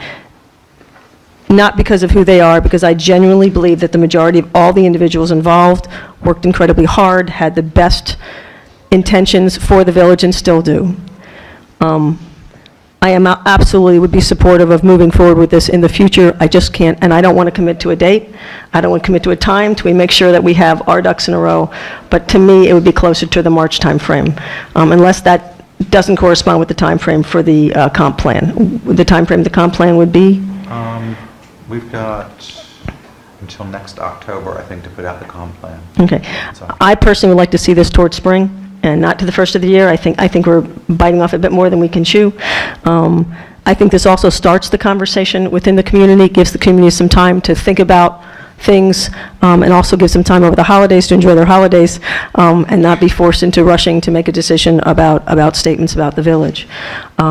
That's where I am with this. So at this point, I just would like to hold off until we have the time, and perhaps bring this back to the commission as a proper agenda item coming forth. And then... Can I say a couple of things about what you said? No. You said some direct things to the group, and I think it's fair that we at least... I'm sorry, but no. I'm sorry, but no. I think it's fair to let the group come back, and I also have some final, just rebuttal. I'm sorry. I'm sorry. Excuse me. I'm going to say no. I'm sorry. I'm going to say no. The vice mayor said I could, so I'm standing up. 3 really quick things. Excuse me. We did not start with a formulated idea. We did not. I'm going to ask you again to please take a seat. And there's no obligation, and there's no staff impact. So that's Thank you. I'm going to object to the ruling of the mayor, and I'm going to ask that this commission that ran on a platform of listening to the people allow for public comment as we're having this discussion. It's 8:36. This is absolutely not even an agenda item. We have gone out of our way to make sure that we have listened to absolutely everybody as openly as we can with the time. With that in mind, we have a structure to the agenda that has been approved. That is what we have to go on. It's not that I'm trying to close out the public comments. I'm asking that we respond because we have a lot of items we must get through for city business this evening. Your objection is noted. Final comments, Commissioner Ross, and Vice Mayor Ross.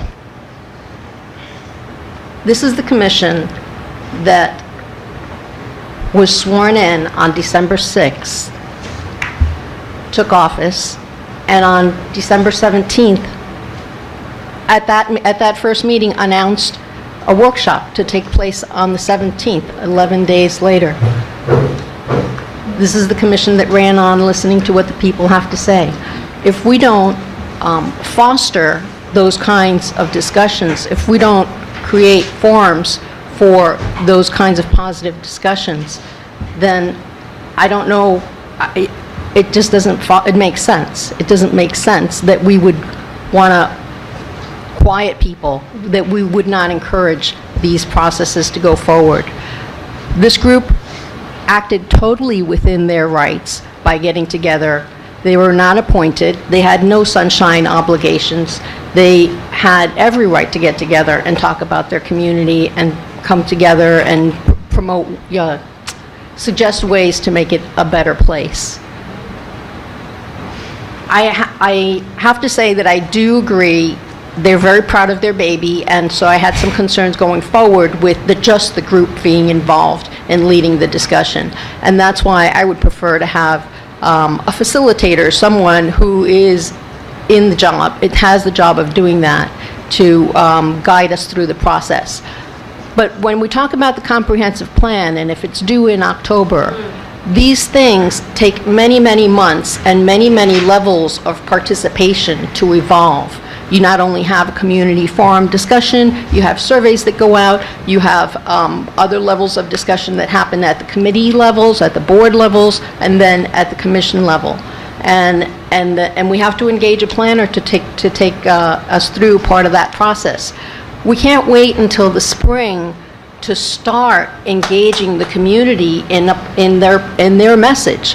We need to. It's baby steps. And I attended a session, one of the many sessions that North Miami Beach had for their plan.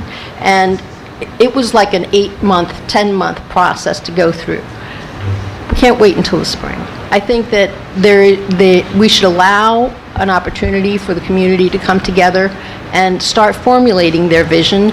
We should also engage someone who can take it to the next level at a more formal meeting to synthesize those thoughts and to bring them together in a summary so that we can then take that and present and keep massaging it till we get to where we need to be in October. Thank you. I wanted to make a comment on what Vice Mayor Ross just said. I think it's a little bit of a misrepresentation that the commission is not welcoming to what was presented in this presentation. I think there's a couple of commissioners that sat up here and said that we'd like to hear more. So I don't think that we're trying to stifle anyone, but we want to do this procedurally proper as well, because we have something positive in front of us right now with the eight of you that made this presentation. But 5 years from now, 10 years from now, there could be a presentation that maybe isn't positive. And yes, you were within your rights to do what you did, and you didn't have sunshine confines, but we don't also want to create precedents where the next group that comes up maybe not have something as positive as you all, and we've already set precedents. So I want to reiterate again that I don't disagree with a lot of what was presented today by everyone. But I think we need to take a little bit of the time. Like Commissioner Bilt said, some of us got the last updated presentation late this evening. We also have matters of a hurricane that happened that wasn't here when we were elected. I'll take my guidance from our village manager as far as his time as well. If, like Vice Mayor Ross said, we need more time to also deal with our comprehensive plan. If we need to move it up a bit, then we'll move it up. But I think we can't make snap decisions. And I don't think that, at least I'm not saying I disagree with a lot of what you all said, and I'd like to hear more, but I'd also like the community at large to be involved in this. Thank you. So I want to be clear with that. Thank you. No more comments? I guess my last comment on this, that, as I said before, I'm supportive of. It's a good first step. I had said that, the key thing is residents working together in a collaborative environment, in a positive environment. Key thing is a positive environment. I just think, since this has to be one of these things where I think it's more beneficial, there's somebody from the staff who's participating in this, or if we have somebody come in to help facilitate it. I think it has to happen. I think it's just a time of when it's going to happen. I think after the holidays, beginning of the year would kind of make more sense for me, because it is something that we have to start moving on sooner, because this is a long process when we get to a comprehensive plan. So, we need to be starting sooner than later on it. Could you look at the timeline and give us a better idea? Don't have to do it tonight, but if you could give us a better idea of timeline and when that would work in terms of all the other projects and all the other audits going on? I'm just trying not to make sure that it's reasonable for you and the staff, and then we can look at putting this on as an agenda item moving forward. I want to reiterate that what Commissioner Johnson Sardell is absolutely accurate. You all did an awesome job. This is not something we're opposing. I'm not opposing it. I think you had tremendous, from what it sounds and from what you presented, it was amazing to me that you got so much done in such a short period of time. I'm sure that probably won't be quite as easy with as many people participating, but at the same time, I think the process was excellent. I'm not supporting it. I just want to make sure we're doing a time frame for this commission to be able to work with that, make it part of the comp plan, and that would make more sense to me. I'm not. Okay, I'm not going to ask again. This is the problem. With all respect, this is a process we have to do, and we have a whole agenda to get through. So I'm going to move on, if I may. We're going to move on to information updates, 7A. I'd like to make a motion. Go ahead and make the motion. I checked the dates that they are proposing of in December, and there doesn't seem to be, there isn't anything formal on the calendar for those dates, which is not to say the facility may be rented for a birthday or holiday party or something else. Provided that the facility is not already rented for some other function, I'd like to make a motion that we waive the rental fee for the facility at the rec center and invite as many residents as want to come and join and just meet each other and start becoming part of a process, even without a facilitator. Just talk to each other and talk about whatever it is, their feedback on this, new ideas, knowing that this is not like an official function, it's just a community function. So my motion, sorry to make it so lengthy, my motion is to waive the fee for these 2 dates, provided it's not already committed to a party rental, and let the residents continue their conversation. Is there a second? Motion dies. Are you going to second it? Well, I'm just thinking for a second. If you're thinking, may I, the discussion is after the second? No, because I'm just... Okay. Because I think the key thing here that I think that the residents and the commission need to be supportive of is, at no time would I tell residents that if you want to have a discussion with other residents, you can do it whenever you want. We've waived the fees for other things as well. I think it's important to know, though, that if we waive the fees for this and we get they get a handful of more residents to come in and participate, and there's no facilitator, no third party that's kind of quarterbacking the whole thing, that it may just be some additional data points that you're collecting. It may not be the final product. You may have to wait until the beginning of the year until we actually get a third party to come in and do all that. But I have no, when it comes to residents wanting to meet with other residents and wanting us to waive this fee in this case, I don't think the dates are going to be as successful for what we really want to accomplish, so we're going to have to do that in the beginning of the year anyway. But in the meantime, I'll second Vice Mayor's motion. Okay. I guess my discussion about it is, who are we, excuse me, I'm not going to ask again, because if I have to ask again... This is the way you're going to behave at this meeting, how are you going to behave at the other meetings? Stop. Excuse me. If you cannot keep it to yourself, please go outside. So my discussion is, we're actually opening this up and not charging rent to who? And who's actually going to be running it? If we're going to have to do it again, why don't we do it the right way? And let's do everything very transparently. Let everybody know what's going to be going on. Have somebody there that take a look and see what everybody else wants. Right now, we just have an extremely small group of people. Well, I think the way I'm taking this from the residents and the way I'm, it's when I was out there campaigning, talking to people, and it's all about communication with residents, among residents, and residents with the commission. The official meeting where it's going to be really rolling out to the broader, to the public, where really it's got the full push from the village manager and from the commission and from the administration, may not be till sometime after the new year, when we have the time and the village manager will have the schedule. Now, I'm looking at it from a different standpoint. I'm looking at it, these are just residents who are looking to say, hey, we want to utilize the rec center for a personal function. So I have no qualms with saying, okay, I'll waive the fee for your meeting. That's not... But they're going to have to run it. They're going to have to do it. They're going to have to get the stuff out.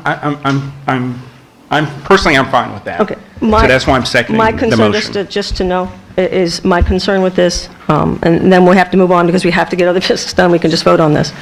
My concern is that's not what's happening here. You're having a small group of people to then develop something that you're basically sanctioning an out-of-board group. And that is an issue I have. If it's going to be a commission function of what the commission is supposed to be doing, go ahead. Yeah, I want to be clear what it can't be. So Okay. what these individuals have done is not an issue, not sunshine at all. If you're going to have those meetings, those are not by definition going to be the committee that reports back to you. Otherwise, you're a de facto advisory board. And, Right. and it's never really come that way where, in all the AGOs, it's always the board. But so in your call to action, for example, I just started thinking as you guys were talking, this reporting back to the commission on December 5th is probably, it's certainly not an advisory capacity, maybe who was there, but eventually, if you're going to move forward, you're going to have a board or committee to advise you, because they cannot advise you unless you open up your meetings to the Sunshine Law and things like that, which the obligations would be too much without the assistance of the city. Just so everybody knows. Individuals can meet, there's no question about it, but they can't serve as your advisory board. So if they unless it's the can't come back and appointment. advise to us what happened in the meeting, correct? Well, if you're allowing them to serve as an advisory board de facto, then you do bring in the Sunshine Law, which has not occurred yet. You guys are 100% good what you did. But once the commission moves forward, now what you can do legally, just so everybody knows what your options are, you can legally they can meet however many individuals they want, but in the end, you're going to need to appoint an advisory board to move forward. That can't be the exact same people that met, otherwise you just had an advisory board meeting. So if I may, through the chair, the way I see this at the current stage, this is sort of a grassroots effort to stir up the conversation and to bring people out so that they can share their ideas. I don't see it as being advisory to the commission at this level, and my motion is really just not to charge them a fee and let them meet at the rec center, where we have a rule, if it's more than 12 people gathering together, they have to have a permit, or they have to have, so my motion is only to waive the fee and let them do whatever it is they're going to do. It doesn't really involve the commission, and we're not going to expect them to give us a report on it. No, Okay. you wouldn't. Yeah. Just to clarify what you said, Attorney Hearn, if we do then appoint some advisory board, are you saying that it cannot be the same people that, because I want to be Correct. like, like a re-narrowing our Let's- pool if they're meeting and speaking, and then we later have to actually appoint someone to the board. Right. I just want to be clear on. Right. You have an omnibus ordinance that basically says that you can appoint boards and committees as you see fit, and here's the general rules. The general rules are that you select 5, for example. That can change, and that's, especially with a committee, that wouldn't be done by an ordinance, that can certainly change. But just to make it, if only the 8 of the current individuals met two more times, and then you appointed all 8 of them, then for sure, they're going to advise you, and they already started talking about what they were advising you. So that's where, if this is kind of a fact-finding issue, then, but they're obviously, right now, they came up with some ideas that are more than fact-finding, but that's okay, they did it completely on their own, they're Right. completely good, and that's very important to me. But I do have some concern of becoming a de facto advisory board. But if other people go, isn't it? I'm sorry. I'm sorry. This can't be done now. I'm so sorry. So the Sunshine Law is very clear about advising, and that's what I'm concerned about. I want to, this commission puts in a ton of work for basically free. You guys are putting in a ton of work for free. And I don't like anyone to get in any issues with that. So having said that, you just certainly would not be coming back December 5th and with any information. I guess you could be getting people, getting names, not reporting back to this commission whatsoever. If this commission wanted to then do an advisory board, you'd select whoever you wanted to, whether it's them or not. Could they make a presentation to the advisory board about what their greater input was from residents? To this board, you mean? No, Let's say if an these advisory board residents was- meet, and then we appoint an Oh, advisory they board. could go to say, the hey, advisory board, sure. Yeah, we were Yeah. 8, and now we have input from, Yeah. 200. Hey, this is what we've gathered from our input from Right, but 200. what I don't want is December 5th coming back saying, this is what we found out at these 2 meetings, because I do think they're now advising Yeah. you. And that's what we don't want to have, because then those meetings should be. Would you recommend delaying that a month, just so that if we're going to do this, it's done in a more official capacity? Well, I'll leave it up to the commission whether or not when you're going to form your board. But John, If- for what you're saying is, if they hold another meeting, they can't come back and advise us no matter when it is. I think, that listen, when you look at the Sunshine Law, which you all have seen, every opinion I've ever seen is just when you set up an advisory board. This is almost a de facto advisory board. Arguably, someone could argue that if you say, hey, you 8 go out there, meet, and certainly if they came back and reported, that's a de facto advisory board, in my opinion. But I actually never seen it, and I didn't know about this. I haven't looked into it, and we're learning it as we move forward. But there is a right for these volunteer citizens to meet if they like to. So it's up to this commission. I mean, you could actually even notice this if you wanted to, but it's not a board. It's simply you're helping to give notice, I guess, to the community that there's a meeting. The other meetings that you've had, as I heard, were other people's houses, which again is fine because you're not. But you can't do that once you're an advisory board. So they're clearly we're not an advisory board. You may eventually have an advisory board, and this is in the process of who's going to be on that advisory board while they're meeting. That's what I want to be careful of. Let me ask this, Attorney Hearn. Sometimes I feel we're all busy sitting here as commissioners, and even when we want to have boards and appoint people, sometimes it's hard to get the word out.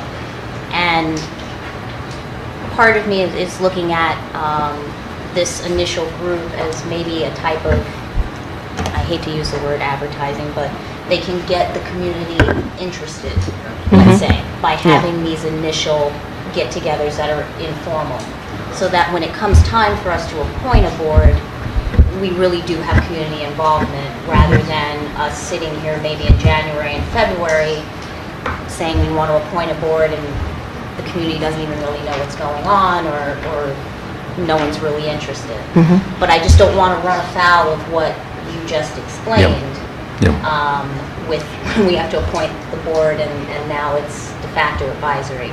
So can you advise me on how, if you understood what I just said, I did. How we would be able to do that? Well, if you want to be, and I always like to be more cautious than not on this, if you are in fact going to have the meetings at the rec center, and we would advertise that anyway, I would recommend we post it and someone there can simply take notes. Not that they're an advisory board yet, but to the extent they were, it was a public meeting, open to the public at a public facility. That's a possibility. Let me just clarify, just to make sure.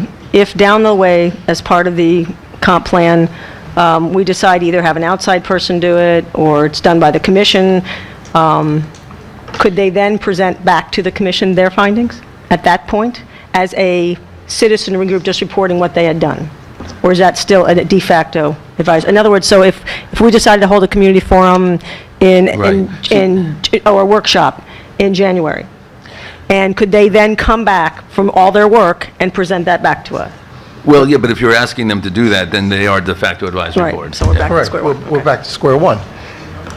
And I guess that would be my worry, is the fact, I don't want to do anything that we shouldn't be doing. That's in fact if that's what you're going to do. Yeah, it's sunshine, and also by So to clarify, everybody in the audience, this is a sunshine issue, and it has to do with boards and the way boards are created. It's a legal issue. Well, I mean, we're not. It just depends on if that's what you're going to do. Let them serve as that. So.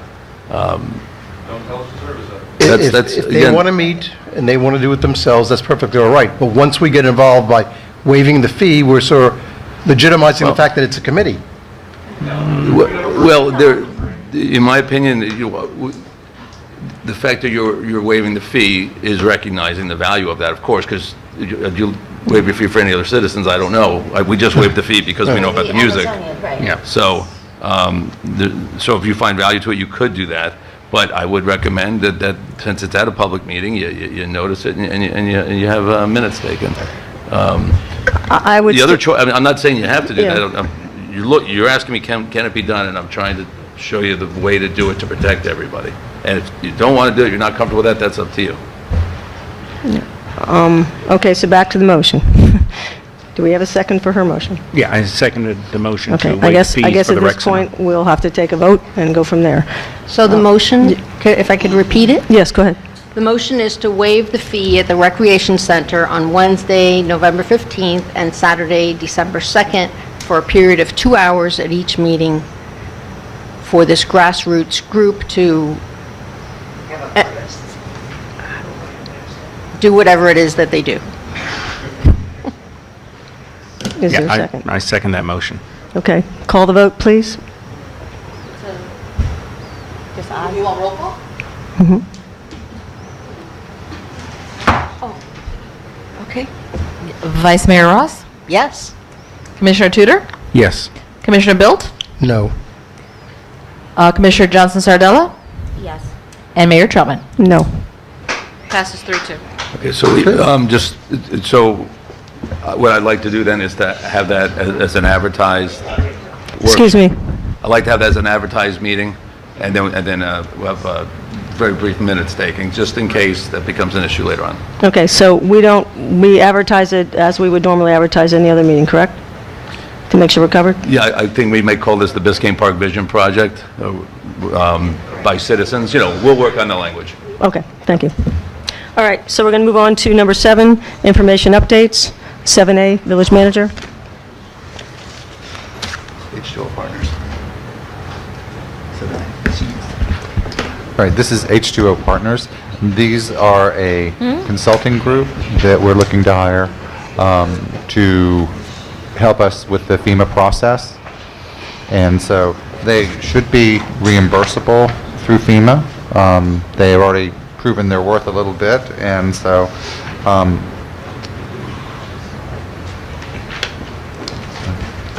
they manage the project worksheets, the writing, reviewing appeals, reviewing of contracts, and documentation for Stafford Act compliance and conducting the project closeout. The resource impact on this would be a total estimated cost for services of $117,420, and this is reimbursable by FEMA, so the estimated cost after reimbursement would be approximately $25,000. Are you looking for a draft and adopt on this? Mary, what we did is, and we did this as quickly as we could, this is an extensive RFP that has all the requirements as far as insurance and everything, and we would then turn that into a contract, but all the provisions are in front of you, basically. Termination, everything. My only concern is if we don't, and I want to make this clear to the village, and everybody's watching this meeting, we are under a timeline for obvious safety reasons, and normally speaking in a contract, we would be very clear, we would review it, but on this particular case, my concern is that the longer we delay this, the harder this is going to be to get reimbursed. Yeah, we should have an executed contract by Friday, but they can work based on the RFQ being passed, because it's detailed in every way. Okay, so do we need to do a draft and adopt, or do we want the contract to come back? No, I out? want to do draft and adopt so we can move forward. Okay. But again, the RFP has everything in all the terms. Okay, so open for discussion? Vice Mayor Ross?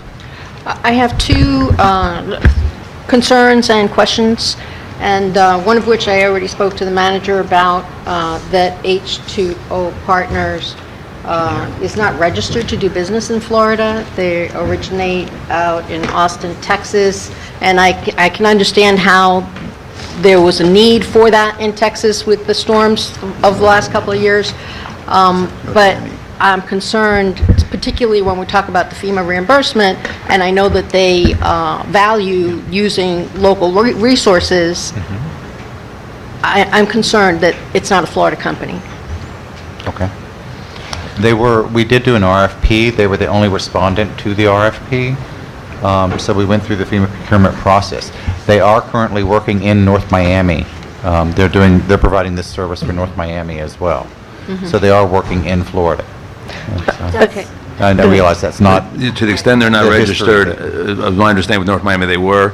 We will have them register as a Florida company, with a registered agent, because once you're operating in the state, you need a registered agent. So can you make sure that occurs before we enter? We'll contact them or first thing simultaneously, tomorrow. or? They have to have a registered agent, yep. Okay. Right. Talk to them in Florida. And then my second concern is in the memo that's in the agenda packet, it says this is reimbursable by FEMA, and Manager Christian, you just said should be. So when it comes to those things, I'm very concerned about should, shall, may. Is it reimbursable? Have we asked FEMA the question? My understanding, both from FEMA and from H2O, is that it is reimbursable. Yes. From FEMA, correct, as well? From FEMA, yes, at the percentages that,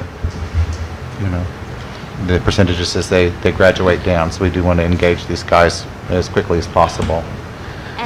They graduate down the farther out you are from the event, is that? They what you- do, yes. Okay, okay. And just to follow up on Vice Mayor Ross's comment, and you're saying that it's reimbursable, are any of these items, and I'm probably asking a rhetorical question, is this in writing anywhere with FEMA? Or is it basically what the representatives are telling you from time to time? The best way to, on all contracts with FEMA, this one specifically, this type of work has been reimbursed in the past. This is the best way to tell you. We obviously went out and turned this around as quickly as we could with allowing a reasonable time. But it wasn't a 30-day. So there's always a question with FEMA on everything. But we believe we've covered as best we can. And this group, for the $1 million, and based on your references as well, and you're meeting with them and with FEMA, have incredible knowledge in being able to help reimburse us for grubs and the other contracts as well. So you just never know if you're going to get every single thing. John, do we have something in there that says all their work will be done according to FEMA standards? Is that Well, it's probably in the RFP, but yeah, that's the whole purpose of this company, it's just to make sure all our work is done according to FEMA standards. Yeah, but I'm saying as long as, will their work be done? If they don't have it done, that would be a breach, because that's the whole point, is this Okay, for FEMA that's- reimbursement. Okay. May I make one suggestion, just because this is such a large sum of money that we're looking at? Could you at least, before the contract is executed and signed, push it back to the comments of all the commissioners, so if there's any concerns, they're articulated prior to executing that contract? Okay. Okay, does that work? That way we can, while we can't do it together, and if there needs to be a meeting or there needs to be some adjustments or so forth, we can deal with it then? Okay. So is there a motion to draft and adopt, unless there's further discussion? I'm sorry. To award the the contract RFP. with H2O and draft and adopt same. Okay. Well, first of all, is there any more comments? I'm sorry, I probably rushed that because I'm trying to get through. Yeah, no, I was just going to think, because I know they have an agreement with North Miami. They do, yes. So have we had a chance to review that agreement they have with North Miami? Because I believe, I kind of perused it, I believe that there was... Yeah. Yeah. Yes, we did, but we felt we needed to do a little bit, do more, it was by doing an RFP. Okay, because I just remember, and if you could just double check, I know there was language in that contract with North Miami that had a little, seemed like protection for the city, that if there was an issue with FEMA reimbursements, that there was some protection for the city on the payouts to H2O. Yeah, our contract is based on that. Yeah. But they did not do an RFP due to the exigent circumstances of it. We felt necessary to do it because of FEMA. Let me ask this, Attorney Hearn. I'm going through the language right now, but in the agreement, if we're going to hold them to doing this in a manner that FEMA approves in order to get the reimbursement in the contract. We're not going to be able to, if we can, they will not accept, and no one will, Groves or anybody else, that we will not pay you unless FEMA pays you. No, that's not what I mean. Okay, you mean the standard, yes. Right, I mean the standard, so that are we able to put language in the contract as far as, like, let's say an indemnification, if they're supposed to be doing this in a certain standard so that we are reimbursed by FEMA, and let's say for whatever reason, and it's articulated that they dropped the ball somewhere they were negligent, and they breached, that they have to indemnify. I believe we will have that in there. I do know we have the insurance in there, and that would be their breach. Okay. But yeah, we'll work on that. This was the one that we turned around as quick as we can, and we will, when we draft that contract out, we'll definitely look at that. Okay, thank you. With that in mind, so is there a motion to draft and adopt?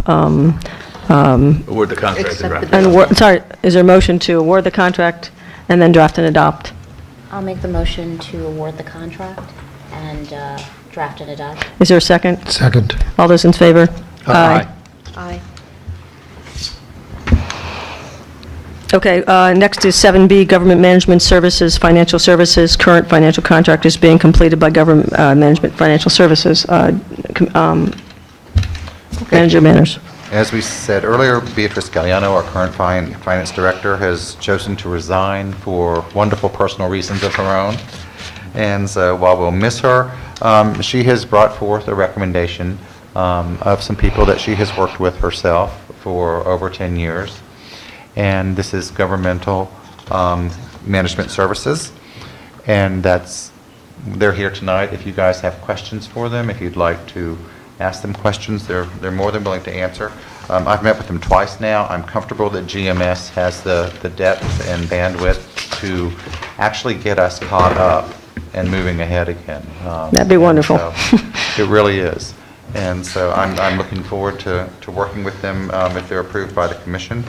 The resource impact would be the same as it is with Beatrice currently, for $45,000 a year, based on monthly payments of $37.50. And so from that perspective, I think we're getting a deal because they have 20 employees where we had one Beatrice. And so it gives us a little bit of depth there and gives us some backup for when people are away, that sort of thing.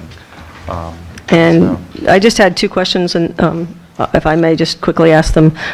One is, one of my concerns was software backup. We use the BSNA system, and they're going to be using their software. So if I might ask, just one of my major concerns is making sure that our financial records are maintained on our system, and yours, and they're monthly updated completely, so that the last thing we want to do is go back to a situation where we have poor record keeping.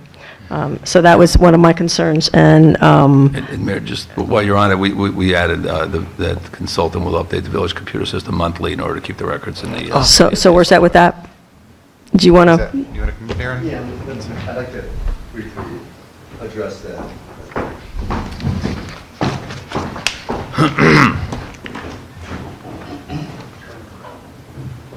Thank you. Darren Mossing with Governmental Management Services. And first of all, I'd like to thank you for considering our proposal tonight. We're excited to be here and hope we can establish a long-term relationship. Our plan, based upon the situation we're in, is to prepare all the financial data initially on our system in order to get you compliant with all of your CAFRs, bring it up to speed. We're hoping that by June 30th, you'll be fully compliant with all of your financial reporting requirements. And then at that time, we'd like to work on updating your system at that point to parallel. At that point, we'll know exactly how everything needs to be set up and how everything should operate. Under the circumstances that you're in, requiring us to do a parallel run and training on new software that we're not used to, we just feel that that's going to be a significant delay. Plus, you also have to reconcile the whole 2016. Yes, we're prepared. Right. Yes, So updating... So we'd like to do it with the system that we're comfortable with, and those reports, basically, we're not going to use your system other than we're going to recreate everything on our system. So we'll have full reports that are very legible, and that we will then work to update your system based upon where we have everything current. So during the time frame, and this is my major concern because companies come, companies go, and we have to stay here. So my major concern is a simple one, and that is that we have either full access to that system. Okay, so if we need it, which I don't think that's something you would do, so I'm trying to find a way that we can live with the idea that the records and all the stuff come with you, and then we just get reports back. I'm trying to make sure we have some backup somehow. If I can give you any assurances, this is the only business I know. I've been doing it for 29 years. So this is Patty Powers and I've worked together for 22 years, and No, we're we don't really plan on trying to going have you. anywhere. I don't mean that, but I'm trying to make sure that we are covered. Yes. From that perspective. Yeah, I'll give you the assurances. The only thing, just to be straightforward with you, in the contract, it does say it's going to be done monthly now. Whether or not you accept that obligation, you'll end up doing it in June. Yeah, if you'll... But it's in there. I just Yes. want you to know that, yeah. If that's acceptable to the commission, that's how we'd like to proceed. So the obligation will be monthly. In June, they'll do it. If for some reason something happens in February, there was still that obligation, you'd have to... That's okay, 'cause you guys need some time, so I'm okay with that. Yes, that's all we're asking for. Vice Mayor. Well, my first concern when I reviewed the offering is that your company does a lot of work for, obviously you do fund accounting and you do a lot of work for taxing districts, but we would be the first municipality, as far as I could tell, that you would be representing. Yes. And there that's are correct. just certain there are some nuances about our city versus a taxing district.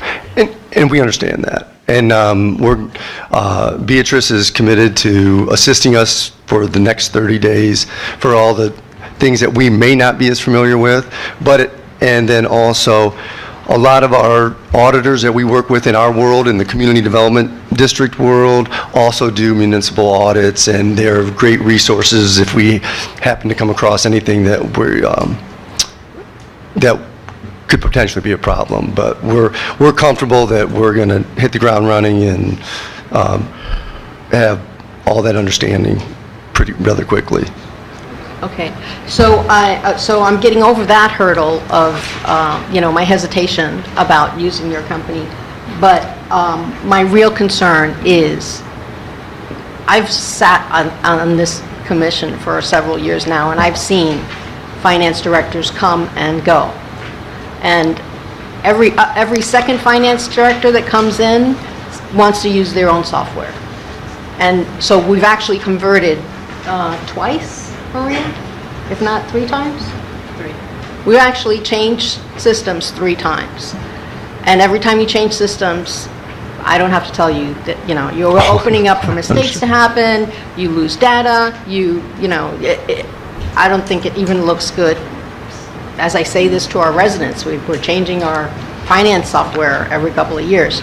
We've been on this BS&A system for I think going on 3 or 4 years now? 4 years. 4 years. And not only does it do our check writing and accounts balances, but we also use it for our building department and for our code enforcement. So it's kind of an integral part of the village's data system. I have a real hard time agreeing to migrate our data to a new system that's particularly one that's not going to be, that's your proprietary system, and it's not going to be, we won't have access to it. And we're committed to updating your system at that point when we bring you into compliance with your existing financial A little reporting. earlier this evening, we were talking about the need to do an amendment to our budget, sort of at the 6-month mark, and that's going to be in March or April. But our system won't be updated according to your timeline. But our plan is to hopefully have you October financial statements, interim unaudited financial statements within 30 days. We're going to move forward with the current fiscal year while we're converting and starting the 2016 audit to complete the CAFRA. So we're going to do that parallel. There's obviously going to be changes as we bring the prior years up to speed, but we think you're going to have I think you'll be pleasantly surprised at the financial reports that you receive. I don't like surprises. I like to know, I like certainties. So, Yeah, I know. I'm really struggling with accepting the contract with having our data migrated out of here. I'm having a real problem accepting that. The issue, I'm sure you've already been brought aware, the issue is we've had so many different people and so many different promises, and we're 2 years behind now. We were 3 CAFRs behind. Now we've caught it with 1. We have 2 more to go, and we have a whole nother year to redo the entire finances for the village because of, actually that doesn't matter. That's just where we are. I've got a couple of questions, and maybe this will help. Yeah, and just one other thing, and then so I think we need to find a way to make sure that we feel secure in where that data is and how it's updated, because we're still asking for updates. I think I was shocked when I first got on board as a commissioner that when I asked to see where we are in our budget for that year, I basically was told there's no way we're going to ever be able to tell you that because we don't have anything where the numbers need to be. And trying to budget and trying to figure out expenditures in $1 million cleanup and not knowing where you are, it's like shooting in the dark. So all of us, I think, and I'm not going to speak for everybody here, but I know I can say that I'm not comfortable unless I know we have some security in that data, whether that's complete access for us for the 6 months that we're not, something, so that we have the ability to know that we have access. And I think that's where that security piece comes in. And so and I'm the one who actually was very insistent upon the language about the monthly update, so at least, because our code, we rely on that software right now. So we need to find a way to software interface, honestly, in a more timely way. Is there a way that we could log in remotely so that we have access to the data into your system remotely? Yeah, absolutely. Okay, so we can do that consider until... all of our, for all of our databases that we have set up for our clients to be public records. And Okay, so- accessible to... And that is all over the contract? I mean, if that's You your cover asking, that- that's you cover that absolutely completely in no the contract? problem. That's not a problem. Okay, so, and then in June, we'll worry about, because, or as soon as possible, I'm hoping way before June, you can find a way to get the BNSA up, so we can have our code department, our building department, not have to manually, because we don't have the staff to be manually entering that stuff.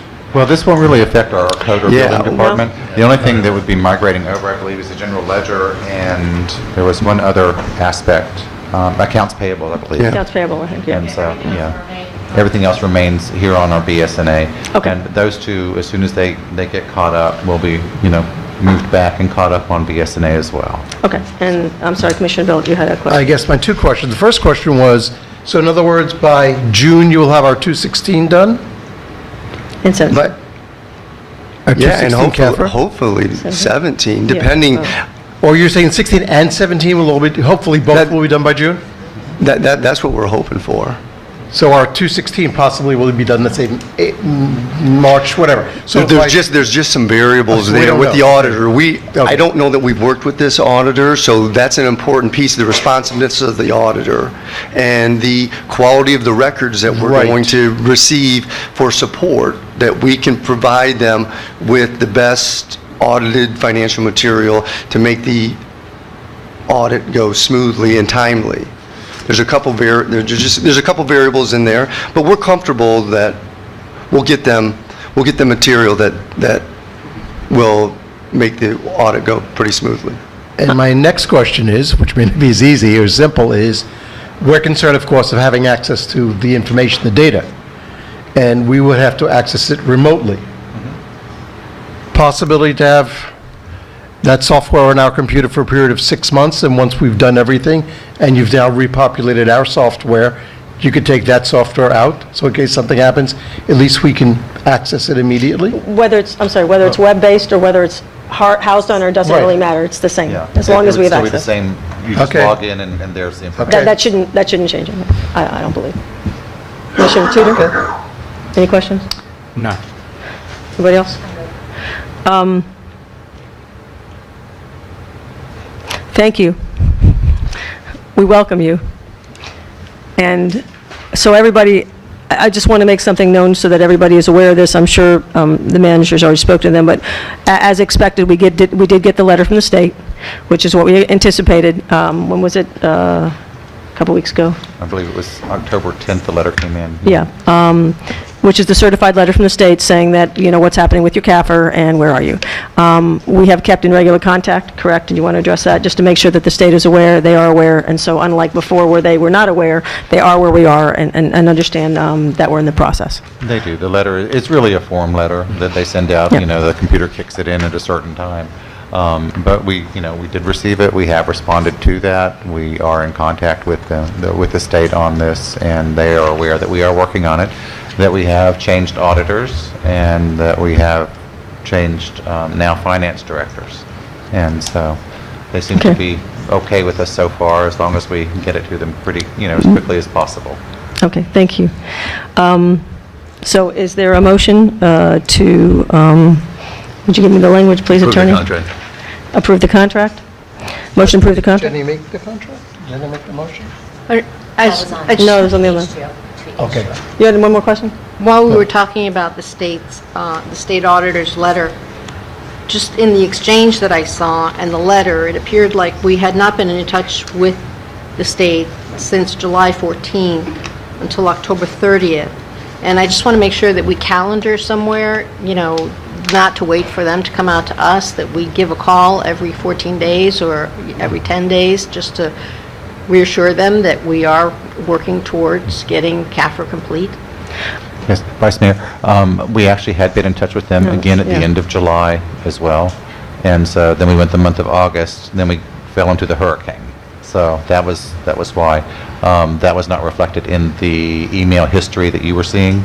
I questioned B about that, and she's like, no, here's another email. So, Okay, but well, it- B's, nonetheless, we don't know still how much need we to- could rely on B and how long it'll take for the new people to come on board.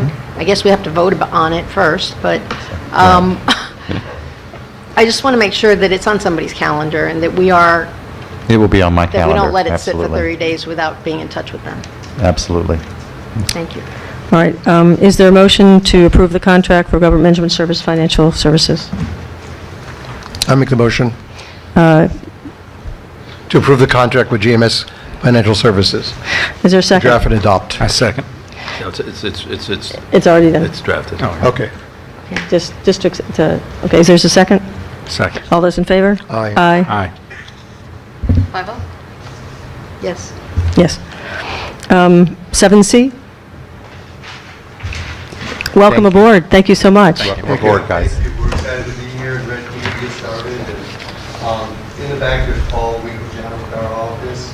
Paul does a lot of work in the Miami-Dade area, lives in this area, and so you'll see him in the future at meetings representing GMS and presenting financial statements to move forward. And Patty will be down here this week to work with Christian to start to get the accounts payable going right away and the payroll and We're going to be very excited when we're all caught up.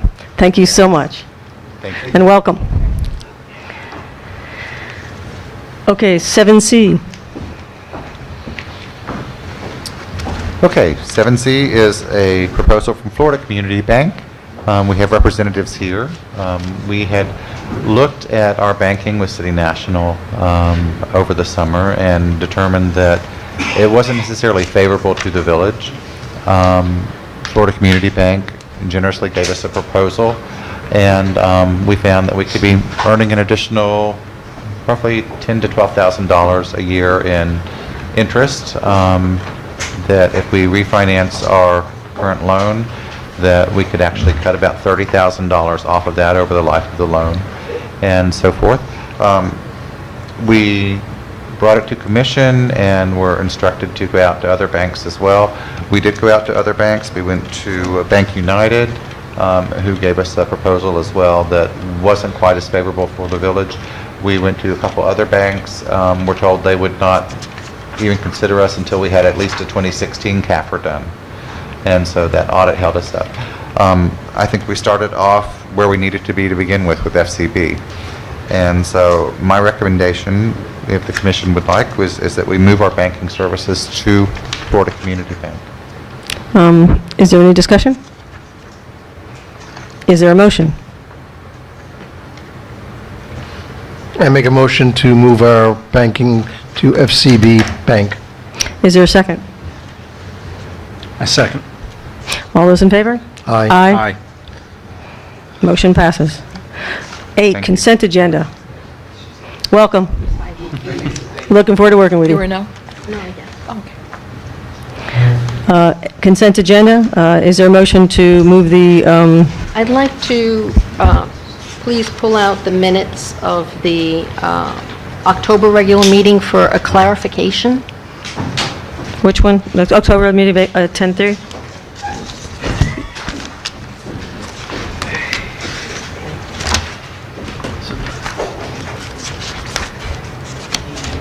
So Mayor, you can... Oh, before we do that, I just want to make everybody aware that there were 2 additional minutes put in, which I need to make that announcement now, and that is the fiscal year 2017-2018 first budget hearing on September 21st, and the fiscal year 2017-18 second budget hearing on September 28th. Those are put in since, and I just want to make sure all the commission is aware of that. Okay? Then you can move the consent, And- nothing else, and then go to the minutes. I'm sorry? So we pulled... We pulled the regular commission meeting October 3rd. Right, and but- if there's no other polls, you can move the consent. Okay, so we can move the rest of the consent agenda and come back to the regular commission meeting October I make a 3rd? motion to approve the balance of the consent agenda. Is there a second? Second. All those in favor? Aye. Aye. Okay, did you want to go ahead and talk about the regular commission meeting October 3rd? Yeah, unfortunately, I wasn't here for the, some part of the meeting, and just in the minutes, I'm looking at page 6, when we're talking about Dave Caserta's contract. Dave has a contract with us, or had a contract with us for $20,000, our legislative consultant, and he was looking for a $2,500 increase to account for expenses. The motion says, Commissioner Bilt motion to draft and adopt Dave Caserta's contract with the amended amount of $2,500 yearly, seconded by Commissioner Tudor, passed 4-0. And I just want to clarify that that is the $20,000 plus the Yes. $2,500, because it wasn't clear to me from the minutes. Wasn't clear in the minutes? Could we get that clarification put in the minutes, because that was the intent of that? Sure, and that's how the contract was drafted, but the minutes should reflect that, yep. Yes, so we can have that corrected. Is agreed? Thank you, Commissioner. And then the second thing I wanted to comment on, and it may have been the will of the commission to do it this way, I don't know, but we have in the past approved contracts and done a draft and adopt, or had at the time drafted a resolution approving the contract, because that way those resolutions and those contracts are put into the public record and on our website, and they're indexed, and it's easy for the public to see who we're contracting with. Right. So I just, if it is the will of the commission to continue that process, I think it's more transparent to have them done through a resolution rather than just approved in the minutes. Okay, so that if there's a resolution before it, it'll make sure it gets indexed so they can reference it? Right. Correct? If the reference to draft and adopt was not just the contract, but to draft and adopt a resolution so that it gets on an index. And that makes perfect sense. Yeah, my recollection, I don't know, I think we did have the resolution drafted, though. That's what I thought, right? Yeah, and we weren't sure of the number, but Okay, on the backup for that meeting, doesn't have it was it? just the old contract. okay, yeah, we'll get with the clerk. Okay. Can we do that, make sure? Okay, thank you so much. Okay, thank you. Okay. So we are now on to old business, number 11, because there's no ordinances or resolutions, and Yep. we have a continued... Mayor? Apologize, I don't think you did a motion now to approve the amended minutes. Oh, I'm sorry. Is there a motion to approve the amended minutes? I'll make a motion to approve the minutes as amended. Is there a second? Thank you. All those in favor? Aye. Thank you. So we're going to now go to continued discussion on the driveway ordinance. Just want to check on time. Okay, we're good. All right, so for that, and I know this can be a lengthy discussion, I just want to see if we can do this in an orderly way. Maybe if it's agreeable for everybody, we can actually go through sections like we did last time, or see if there's anything else that needs to be added. Because I know we had some conversation, but I didn't see it was added in here, so. Yeah, I have a memo that... Okay. You want to, go ahead, since you've, Okay. Attorney Hearn? In the recommend- memo, I did the 3 sections, and just section C is the longest one, and those are amendments that we have gone through at previous meetings. And we went through them again at the last meeting, so June, July, well, maybe July, August. The October 3rd meeting, this is now the first page of the memo. These are the 5 changes that we made based on this direction at the October 3rd meeting. So, one, it was originally proposed to be a 6-month. We changed it to 12 months. And that's as far as upon passage of the ordinance, when everything would need to have a parking service pass final inspection if needed. 2, this commission clarified that if a parcel has a front yard and a corner side yard, the off-street parking spaces may be on either the front yard or the corner side yard, but not both. Correct.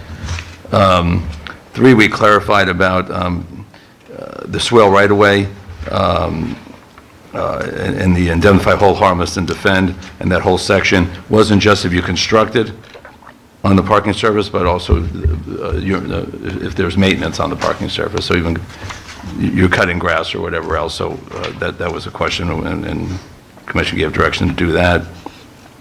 Confirm that parking and medians may be allowed during village sponsor events, and that an owner of property may appeal the planning board decision in writing to a special magistrate. So those were the 5 agreements that we had at the last meeting.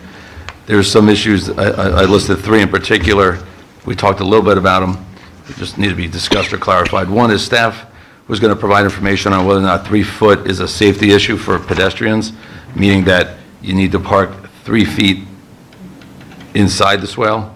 I think, having talked with staff a little bit, that that might be more of a engineering site triangle type enforcement if we find it dangerous that way. But the commission can decide whether or not they want to require that you're parking. So if you have swale parking, I think the size is 12 feet anyway, that you have to be on the inside 9 feet. I mean, it's an enforcement, a lot of these things are obviously, but if it's been abused, that's one way we could change the code to make that clear. There was this need to determine payment of the special magistrate. I think we've had some type of discussion about whether or not we would, for a certain period, the village might be willing to hold a few hearings for people to, a few nights of hearings for special exceptions, and then as you move forward, that the special magistrate would have to be paid by applications. That was not decided. I'm just giving you what the thought process was. And maybe with, I happen to have worked with Christina Caserta, who you have now, and she's a very experienced code enforcement officer. Maybe she can help, or someone else, but still determine how to distinguish between landscape rock and parking surface rock. I just am not exactly sure what we want to do there. So we can ask someone who's more expert in that field, or maybe Ms. Caserta, who's been doing this for a long time. So those are, I'm not saying those are all the issues, but those are the issues that we talked about. So we have a lot of consensus. We have basically 17 items that I believe there's been relative consensus on. And if you look at the actual items, you'll see highlighted when we change, like on page 3 of 11D, the 6 to 12 months has been highlighted. It was in green, but you can see it's darkened. So there were many, and the next page is the corner side yard, so it's all in there. Again, as we proceed forward, we haven't done a full ordinance on that. That's going to need to be done, but I'm waiting to make sure we have all the concepts confirmed. Do you want to make this efficient, would you like to go through the questions that you had first, and then we can go through any additional Yeah, that'd be each great. commissioner has? That'd be great. Okay, so the first one is whether or not you want to actually address a requirement that when you park in a swale, you have to be 3 feet inside, basically, the street. You have to be 3 feet off the roadway. Off the roadway. Right. the intent, and just so for the audience's sake, just to review, a normal parallel parking space is 9 feet wide, and the idea is to give a good yard so that if somebody has to get off the street or out of the way, there's a safety issue, they have that ability to pull back in. Realistically, we don't have enough people to really enforce that. I think this will be an issue if it becomes a sightline issue, and it'll give them the ability, a code enforcement officer, to say, could you please, pull your car in further? And the idea, I don't think we're going to be able to regulate this like a city who's doing parking, but at the same time, make sure that the spaces of the swale have sufficient parking so they can pull back. I'm sorry, Vice Mayor. Yeah. I have some other questions since I wasn't here for this part of the discussion, but we'll get to that later on. I know this is a particular concern for Commissioner Bilt, and I see the good sense in having an area where pedestrians can step off the roadway and walk safely.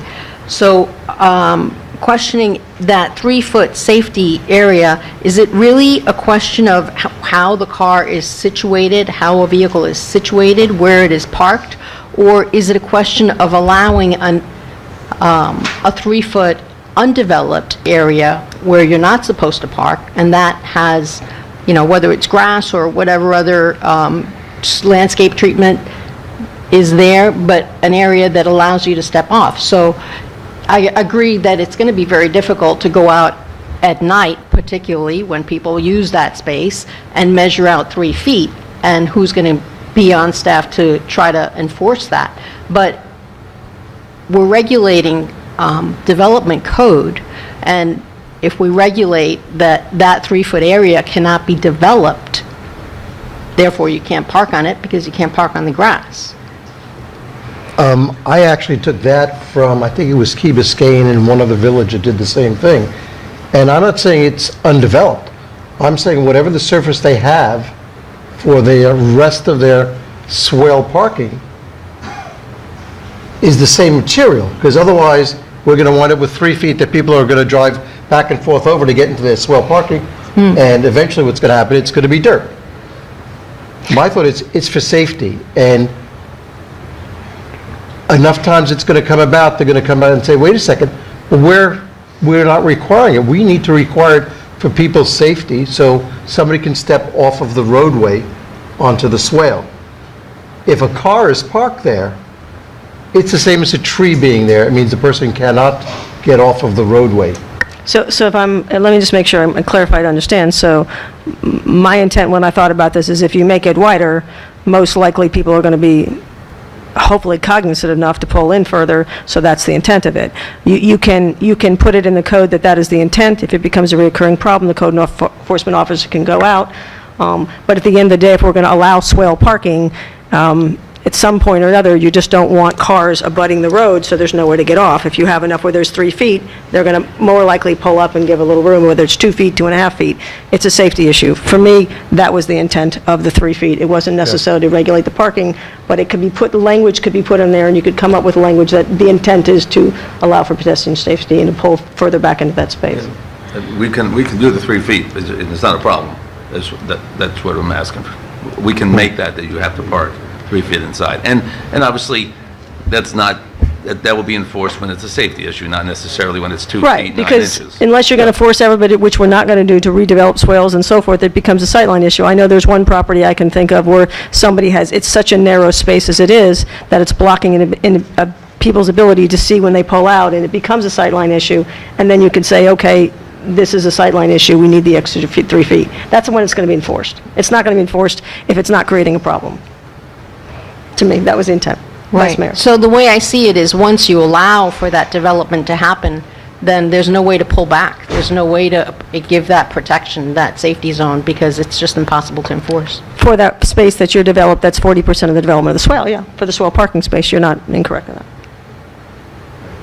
But at least you're creating a 9-foot, instead of making it, as narrow as it is now, you're creating that extra 3 feet upon any new swale development, so allow people to pull back. We can't, you're not going to be able to regulate absolutely everything on this, but I think that's a reasonable thing to do, to make the space a little wider so that there's more pull-off space, and hopefully you'll be able, that situation won't be I problematic. think it's a question of a little give and take. You're allowing them to have parking on the swale. Part of the parking on the swale is you have to make the space wide enough that people have the ability to get off the roadway. And that's particularly concerning in streets that are 15 feet wide and 17 feet wide, because we have a lot of streets that are very narrow. And this allows two things. By having it paved all the way out, okay, and this became very apparent with all the trucks and the cleanup, and those of us who have no more swales left because they've been eroded, and corner properties that have had these issues, is if you have people have the ability to pull off on a paved surface, they're not going to pull off on your grass. And in narrow streets, there's actually an advantage to swale parking because it allows people to pull over and 2 cars to pass in streets that are terribly narrow, such as 116th. And there's a couple more, but I can't think of them all. And I believe in the ordinance that was passed in, the mid-'80s, it did specify that parking on the swale cannot drain into the street. Yeah. It has to drain back onto the property, so we don't have all those puddles still, so. I'm not sure that's an engineering thing or needs to be put in there. So, Well, that's a drainage engineering. yeah, so, but it can't drain into the street. Just not for off-street. Right. This is an off-street parking ordinance, and so we do have our drainage ordinance. Okay, so it would be in the drainage ordinance. okay, so just to Did you be say clear, it's an off-street do we parking? have, I'm sorry, did you say it's an off-street parking ordinance? But we're regulating parking in this, on the it's street? both. Well, true. in the right-of-way. Right, I mean, it's a driveway ordinance / off-street parking is in my array, but it does more than that, of course, yeah. Do we have a consensus on the 3 feet as how we word it is, it's going to be basically 12 feet? And the other issue I had is not just the 12 feet. If, for example, some people want to pull their cars in forward, that's not going to be 12 feet anymore. It's going to be whatever that front space is, especially for, which we haven't even talked about. Let me hold off on that. Okay. Let me hold off on that because it's going to be duplexes, which is a separate issue, which we haven't addressed. So do we go to 3 feet for the parallel parking so that it's 3 feet of clearance? Is there consensus on that? Yes? Yes? Yes. No, I don't think there should be parallel parking. Yeah, I know you don't want split parking. Okay. Just registering my I'm opinion. just trying to think, how would you enforce this part of the ordinance? Sightline. I mean, I'm kind of more inclined to actually have a 3-foot section that's undeveloped. And then from that 3-foot in, then you can go ahead and do developed swell. But how, you're going to run over that, and you're going to have the same thing you have with ribbon driveways and some of the other issues that have been coming up with there being undeveloped and having dirt paths. Yeah, it's going to be an enforcement nightmare.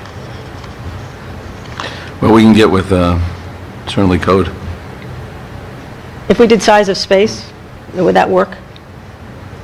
Well, even size of I mean, space, that means they won't have to park all the way in. We They can still park next to Just the- second part. have height limitations on bushes, and we do have measurement limitations throughout the Which code. goes 3 feet in, right.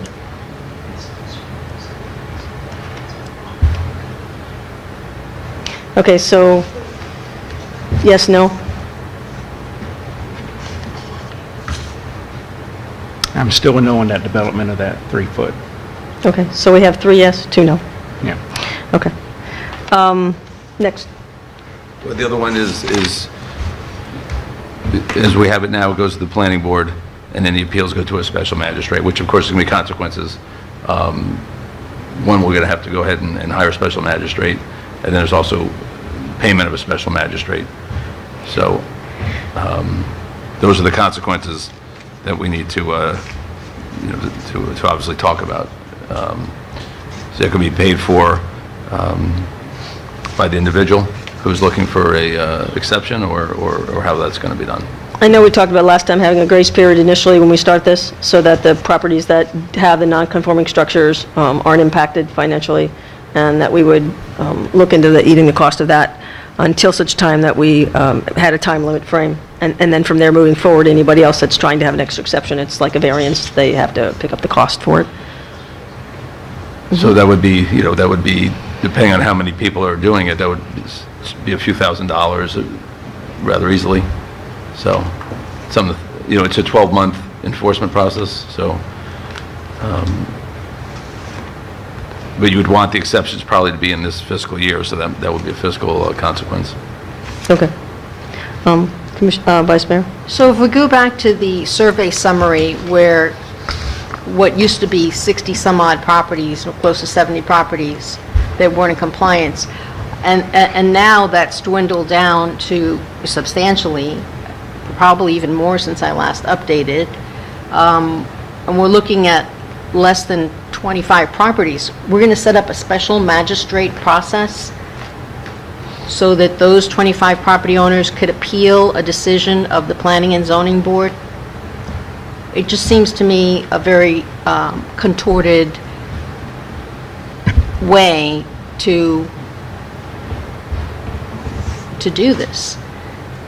I mean, by the time this ordinance actually gets enacted, there may be less than a dozen properties that's going to apply to. So we're putting ourselves, setting up a costly process that may not even exist. Nowhere else in our code do we use a magistrate. It seems to me over-regulation and over-processing this application. Could we use the city manager to make the decision? Attorney Hearn? Yeah, you can, that often puts the city manager in a difficult position. The way that it was proffered was any appeals would go to the city commission, village commission. as any like variance situation would go. Well, that's right. I just don't know how many properties there are, so that's, There's not a whole lot of properties left at this point. I agree with Vice Mayor Ross. If they all appealed, it would be, probably 20, 25. It's doubtful they would all appeal to begin with, so I don't think it would take up a lot of commission time. And we could hold a special meeting for that period so that it's For a couple months, out we of, can for a do it. couple months, so it's out of the, So it's out of the and regular. that's so possible. we originally had Village Commission, if that wouldn't be a direct cost. Okay. Yeah, that's. Consensus? Yeah. Yes, consensus? Yes. To remove the magistrate process? Yes, Yeah. we're going to move back to Village Commission, and we'll hold special meetings to do that rather than during, unless it works out where there's only one or two. Okay? Then, and this I might suggest that we get with our new code officer, or whoever this commission suggests, but the distinguishing between landscape rock and parking surface rock. Yes, and I agree. I think we should put that in the hands of somebody who, and since we have somebody, I think we should at least address that first. Agreed. I'm certainly not an expert in rock, so. And distinguishing which is which and the best method to do that. So would you like to come back with suggestions on how we'll do that? Absolutely. And work with the village manager, and the village attorney? Okay, so, agreed? Everybody consensus on that? Yes. Yes? Okay. All right, that's really, I know there may be other issues, so. So why don't we do, so that we're all on the same page, do we agree to just do a commission at a time, go through any issues that we have individually, and then we can move forward? Okay. I've been going to this side. I could go to this side first. Commissioner Tudor? Do you have anything you want to add on? And we'll just go this way, just to be different. We're on item C. No, Did you you're have just any? talking about the ordinance itself. or Right, is there anything on the language? ordinance you want to add or remove, or? The ordinance with a life of its own. Yes. Yep.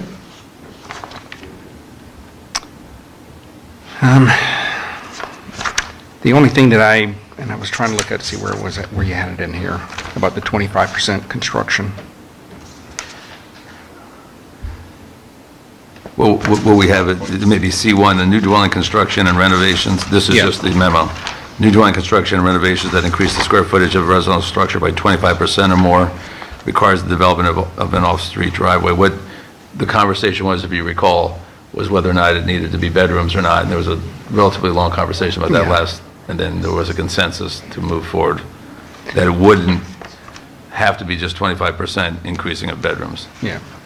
Because I think that was one of the things I was kind of hung up on, but I think the consensus was to go with the current language. Is there anything else that you had? No, there's nothing other than what I've raised before. Thank you, sir. Commissioner Belt? Oh, could we just comment on that issue about the 25%? Oh, it was already passed, so you can do, when we come to you, you can go ahead and do that? Because Okay, I just thought it made sense to discuss it all together.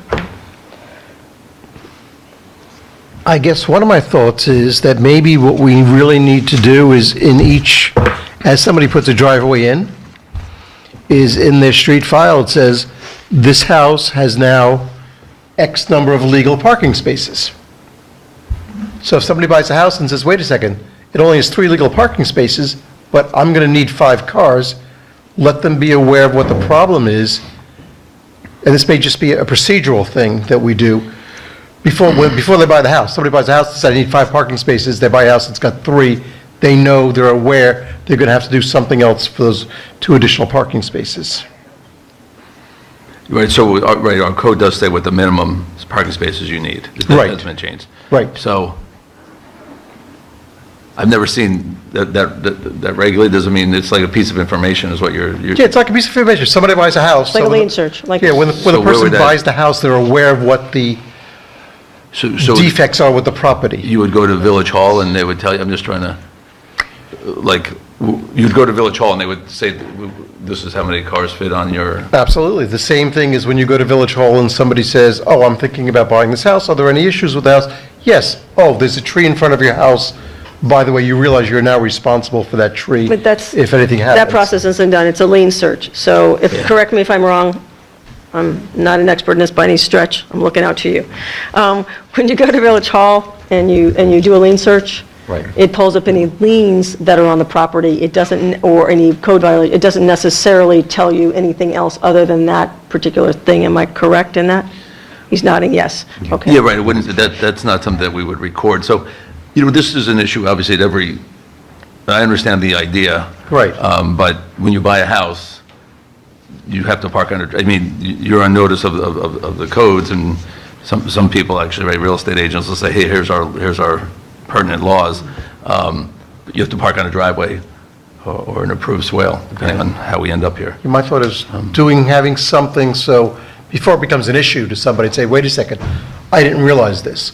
Now they know about it before they buy the property. These are some of the defects or whatever you want to say. I think if you come in and ask that question, then they would tell you. But you'd have to come in no matter what. Right. We don't always know when a house is being sold. No. And so, And I'd be kind of, my only concern is Staff time. we're carving out this one thing to educate a potential new buyer on, but then, I What else? don't want to sit down and, okay, No, it may well, not be now- in here, but now I'm the just thinking as a landscape now- procedure, this is one of the things that we need to put in there, so when somebody buys a property, they're aware of it, because as we've had with code enforcement, people come in and say, well, I didn't realize this was an issue. Your problem, I know what your intent is, it's very good, but I think the problem is in implementation of that. I think you can't expect staff and everybody to have a complete record. Can I view the whole record of the house and see anything that's happened? I think ultimately it's the buyer beware thing. They need to kind of know. Where we have regulations on where you can put your boat. Right, Yeah. I know when I bought my house, that's what I went in, I went and asked to see the street file, so I could see what was going on with the house, how old the roof was, and anything else. I would imagine, do people do that? Yeah, and it's really the due diligence of the buyer. It's like, you don't, like when we moved to Biscayne Park, did we educate ourselves on every code? No. But did we look through our file? Yes. Does a realtor usually look in the file for the homeowner that represents the buyer? Usually. sometimes. Yeah, so just so The good that it ones. was in there so somebody would know. Thank you for helping out I think parking with that. spaces is something that somebody would notice more so than anything else. It would be an issue. Okay. But otherwise, that's fine. I've got. Anything else? Nope. Okay. I'm going to come back last. Vice Mayor? Yeah, I have a couple of things. Okay. First, generally, having lived through at least one version, iteration of this ordinance, we tried really hard to make the language uniform. And we settled on parking surface rather than driveway. And there was some other term, maybe there was parkway, there was some other term used as well. So with these additions now, the word driveway is kind of coming back in here, and unless we're going to define it, maybe, I don't know. Are we going to distinguish the driveway that is on private property versus the driveway that is on the public right-of-way? If we're really just regulating for where do you park your car, I think we should go with parking surface and make that a universal change, maintain it that way. Do we agree with that, everybody? I agree with that. I agree with that. Okay. So, we got rid of the magistrate, that's good. Looking at the draft itself, on section 5.3.4C, paving and drainage. Could you give us a page real quick, if you wouldn't mind? 1 of 11. Thank you. Paving and drainage, says pervious pavers may be allowed, but any impervious paving shall be adequately drained to prevent buildup of stormwater. So this is the paragraph that people have been using in order to fill their whole driveway with gravel. And since we've already covered, created the section for developing the right-of-way up to 40%, I think that paragraph, subparagraph C should just be eliminated, because applicants will come back and say, your code says I can put, I only have to be 40% impervious, so I can do the rest Right. pervious, right? Right. I had the same thing, Mark, so I agree with you on that. Mhm. I think one of the things that we had changed back to the way the code was originally, the existing code says from your property line to the roadway can be of gravel construction. I think one of the things that we changed was that the entire driveway has to be of the same material. I'm We sorry. eliminated the gravel, I thought. No, we did. No. No. No, we didn't quit with it. I was trying to comment when Commissioner Bilt was making his comment, and I was like precluded from doing it, so I don't know. How do you want to work it? No, that's okay, but Go I ahead. thought we had changed that construction, but I'm not sure. Okay, let her finish. Go ahead. So my question is, do we want to eliminate sub C, 5.3.4 sub C, paving and drainage, considering the additions that were already put in E that really describe what we want? We want up to no more than 40%, and that includes the approach.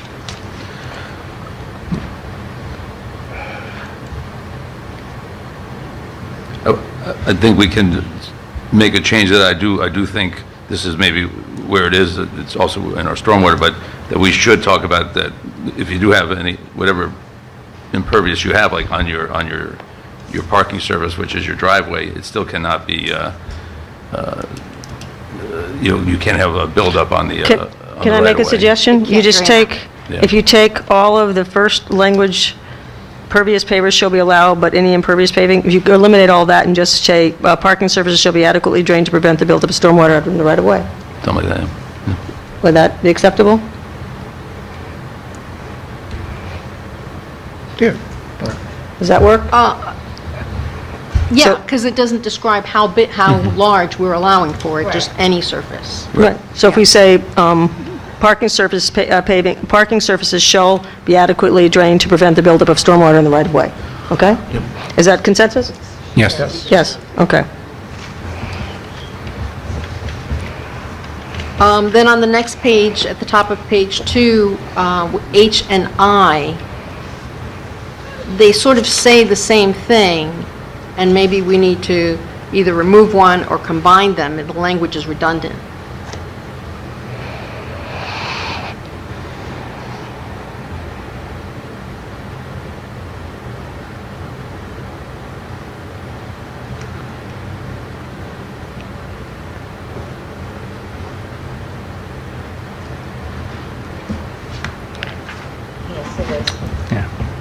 I think it just makes sense to combine them. Yeah, just combine them. That is I'm redundant. trying to see if that's language we already have. That's the original language, I believe. Yeah, I think it might be. That's the original language. Either it needs to just all these H. Yeah, it might be. And Maria, you might remember this. This was an issue with a house very close to here when our former Yes. mayor, Oh, okay. who now lives in Miami Shores, was the chair of the code board, and we needed to make a change to that language but I will look at that, and it probably can be combined, but there was a reason why we It's the tree actually did portion that of it, right? redundancy because the code Okay. board disagreed with staff and my interpretation. Okay. But Okay. it could probably be written better, yeah. Could you solidify that so it's, yeah? Yeah. Okay. Welcome back, Maria. Do it. Just when you thought just things wouldn't come back again. Okay, So- go ahead. Okay, so the next one is a little further down on the page, 5.6.2, sub B. Yep. And someone down the line mentioned something about the 25% increase. In reading it, it wasn't clear to me, it's 25% increase of what? The entire structure? Is that the intention? It's the 25 square footage as we have it originally worded. Yeah, square footage. is- Square footage. is Square what- footage. It should be square footage. And what if you are building an accessory building, a garage, or how would that impact on your parking space? I mean, it would impact in a positive way, right? Right. It's two residential structures, so the way it's written, and it would be interpreted that if it is a accessory structure that increases by 25%, or that would more, require an that would additional- require additional parking. Is that what we intend? That was my understanding, but I argued that it should be tied to living space, habitable space, increasing tenant occupancy, something along those lines. Right. Because a 25% increase in square footage to a property, you know, I talked about if I expand my kitchen or my family room. Or if you were going to build a shed, and it's a Yeah. hard shed, you know, so could we make an exception for an accessory building? Because you're not allowed to absolutely you live- can. You're not allowed to sleep and live in an accessory building. Right, you absolutely can. I think the idea tends to be with non-conforming, whatever it is, that you want it to be conforming. So if somebody's expending X amount of dollars, and the shed may not be that much, you may be right there, but generally speaking, if someone's expanding 25%, they are expending dollars, and as you're expending dollars for that, we'd like to expend dollars to have a conforming parking surface. That's the philosophy in cities, but that certainly can be done, so it's up to this commission. Yeah, but this subparagraph just says that they would be required to add a parking surface, not just to bring it into compliance, but even if they are in compliance, if they add a shed. No, that was No, not the you intention. do not have approved parking surface. I think No, what it that's means not the is intent. if you don't have an approved parking surface, you do 25%, you have to put an approved parking surface in. It does not say how big it needs to be, does it? It doesn't say, Well, it would be what the minimum requirement is for your zoning, you know. and that's only based on bedrooms, right? Yes, I believe so, yeah. So if somebody put an accessory structure in, it means they would have to put a driveway in, but it'd still be based on your It'd be based bedrooms. on your bedrooms. So Still it based on your wouldn't, it bedrooms. wouldn't change what your driveway would have to be. Okay, I'm sorry. I realize now that it's Is that what it? on sites that don't have a surface at It's all. not Right, conforming. yeah, right, so it means Okay. they have to put Yes. it in, so Okay. it doesn't mean it has to be bigger, it just means they gotta put one in, That's right, and it's not a bedroom. right. And in that example, if you did increase your house and you did have conforming, unless you were increasing bedrooms to the point that the chart required you to add, you would need to. And the only question I had on that was the including an approved approach. I'm not sure, my concern on that, if I'm reading it correctly, and maybe I'm not, is the ribbon driveways. I just want to make sure we're not going down that pathway again. My understanding is the commission is B. okay with ribbon driveways. Right, but I just want to make sure this language doesn't Okay, yeah, I'll make sure. it's- doesn't touch that issue. Okay. Okay. Go ahead, Vice Mayor. On the next page, page 3, I guess it's D, sub D, close to the end of the paragraph, we talk about special circumstances that require special exceptions due to lot size, lot shape, setback configurations that make compliance impractical. Is that a new standard that we're introducing into our code if something is impracticable? Practicable? Well, Attorney, that's your language, so how would you? well, the impossible is impossible to prove by definition, right? Uh-huh. So we can't say impossible. So we can talk about a hardship if you want, and that comes more like a variance. Right, I think that people will just say, sorry, it's not practical for me to park here. Well, it's a question of fact that the planning board would determine, and if appealed, that you would determine. I mean, you know, it's kind of like the negligence standard. It's a question of fact to be determined by the trier of fact. Mhm. I'm not tied to that word. Yeah, I just wish it would be a more exacting word. Well, I mean, if you look at your variance criteria, it's a hardship. What's a hardship? I'm not tied to the word. I do know impossible is not a standard that you can ever really prove. So, I mean, you know, hardship is used for variances if you like that. Could we, in fact, just eliminate that part? Special circumstances that require special exemption due to lot size, lot shape, and/or setback configuration may apply. May apply. May Take apply out. for minimum administrative variance. So we just eliminate that whole little line in there that says impractical. Does that cause any legal issues?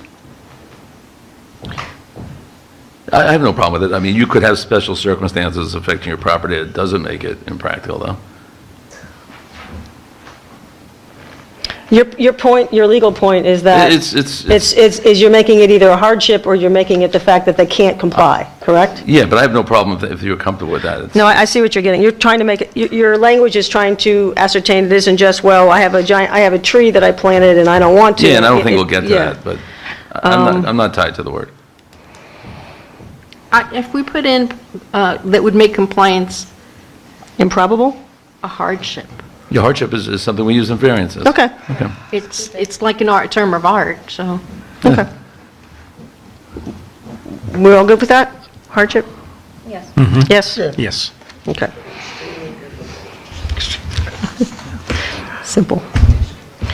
Anything else? Yes. And the next page, for sub H, swale driveways developed with gravel surface. Where are we? What's a swale driveway? I guess that goes back to That's when we're going to have to, parking, Yeah. approved Parking parking surface. surface, right? Yeah, you need to remove driveways and put parking surface. I got to catch up to you. I was Sorry, somewhere page 4 of 11, H. Second paragraph. else. Yep, thank you.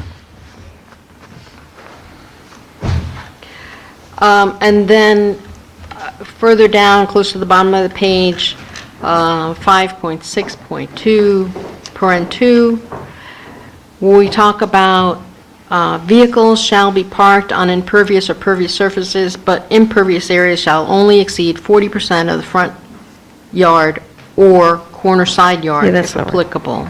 No, that's not right. Because we made it pervious for, No, you Oh, can no. have a. That's right, concrete, yeah. A pervious driveway, but if you can have an impervious driveway. Right, Yeah. but the new sentence that's introduced is if the parcel has a front yard and a corner side yard, off-street parking spaces may be on either the front yard or the corner side yard, but not both. So we're talking about the parking spaces on someone's personal property. Yes. So one issue is, sometimes people have an approved parking surface on their side yard, and that's where they store their boat, because it has to be behind the property, the face of the building. right. This wasn't intended But their for this. actual parking is in the front. This was intended for the swale. When we talked about this, we were not talking about off-street parking, we were talking about the swale. So I don't think this belongs here. Well, okay, then I misunderstood it. Can you have two driveways on a corner side yard and then a front yard? Okay, then I understand, then off-street parking. Yeah, we have several Okay. people that have like a Well, I circular know we driveway. do, but moving forward. Yeah. Okay. Right. So I think the intention was for those corner properties not to double up 40 and 40 on both sides, It was. but only one Right. side. It was. Yeah. Right, but But now not, you can do that. no, Right of way. I think, all right, let me back up, there's two things here, so let's be clear. Yeah. Originally, when we talked about this, it was for swale parking, and the idea was that you couldn't put a space on one side and a space on the other. The idea was if you're going to have swale parking to conserve green space, we were going to put that together. That was originally what we were talking about with the, that. And then the other issue was the 40% is period, regardless whether you have front and, two configurations for your parking. Was that clear? As mud? No, Okay, try it again. I think, Here's the question Okay. for me. Okay. You have the two front yards, we'll call them, one's called the corner side and one's front. Can you have 40% parking on both sides? Okay. you 40% can't. total. On the private property, Yes, on private property. yes. 40% on each, so it's 80? Well, that was the question. Now you understood this Yeah. commission at that time saying no. I But think- but we can change it. Well, I think you can, because we're requiring people with boats to keep their boats behind the face of the property, and oftentimes for those corner lots, it's that side yard. I think, Yeah, we I didn't talk think about the this one. reasoning, or maybe a solution is, for corner properties, you may develop up to 40% of either your front or your side front, but not both. So you could have 20% on your front, 20% on your side, but you can't have Before 40%. Before we decide this, because I think this is a really important piece, We don't know how many things this is going to affect. I think we need to look at this a little carefully. I think when I brought this up, it had to do with more the idea that your swale parking couldn't be on both sides. You couldn't have 40 here and 40 here. I think that was the intent in terms of the property that we as the village own, so to speak. I think the issue of how it's going to impact, there's duplexes on corner properties, there's a lot of things that are involved here. I think I'd like to punt on this one till we have more information, and we're going to see what the impact is going to be. And if you could get us an idea of what that impact would be, I think we need to look at this a little more carefully. All right, so staff will do that. Yeah, that's what I'm recommending. But I think you're right, the concern was that all of that swale would not be taken up, and that you'd have some limitation. I don't think that we meant to impact on the private property. Well, I think Commissioner Bill's saying so, and so I think the commission needs to. Yeah, I don't think I have a couple of properties in mind now, or that if you took that away from them, it's an interesting question. If you make 20 and 20, let's say it's a duplex and you allow 20% over here and 20% over here, will that create adequate parking? I don't know. I'm not going to sit here and do mathematical calculations on the dais. I think we should let staff figure out what to do with that piece and make the recommendations to I was us. thinking of a house that actually has two driveways. He's got one on the right side, one on the left side. The one on the left side is actually on the next street.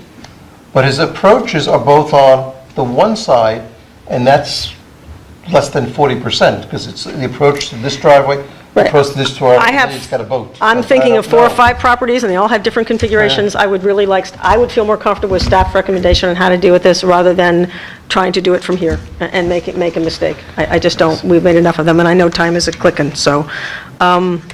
Is there anything else? Yeah, on page 6, subparagraph E, the total area of impervious material cannot exceed 40% of the swale inclusive of the approach. I think that contradicts with. Correct. Yes. It does. 5.3.4E. Correct. Yeah, that's the approach to your off-street parking can be Yeah, that's. impervious, I have but that that's one. it, so we'll, Right. yeah. Yeah, we'll that's change that's a that. problem. Anything else? Just a second. Sure. Well,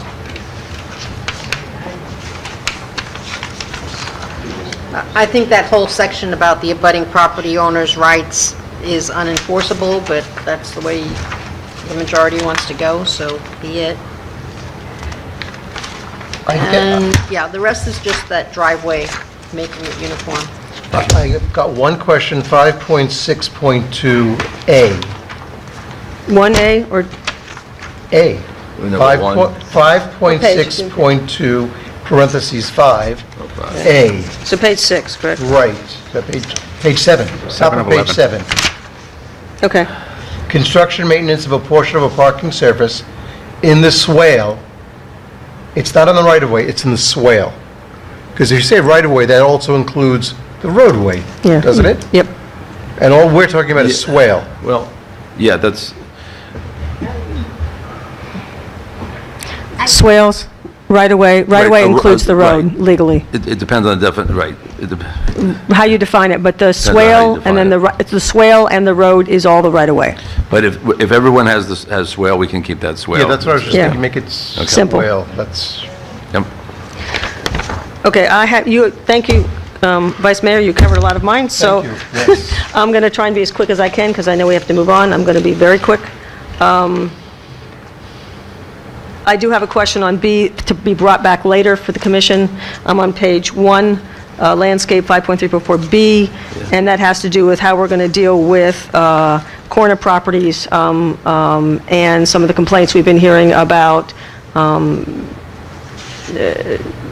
having to maintain a area that's being constantly driven over. So I'd like to look at that later to see how we can deal with that with vegetation, but not tonight. I just want to make a mention of that.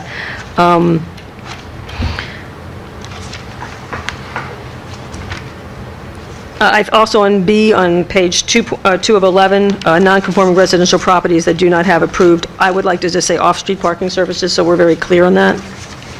I'm sorry. Non-conforming residential properties that do not have an approved off-street parking surface. I don't know if that's the correct language there, but could you consider looking at that for me?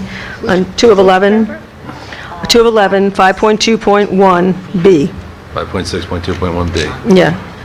The non-conforming residential projects that do not have an approved off-street parking surface, just so it's clear. Okay. Because it says parking surface, it doesn't clarify what kind.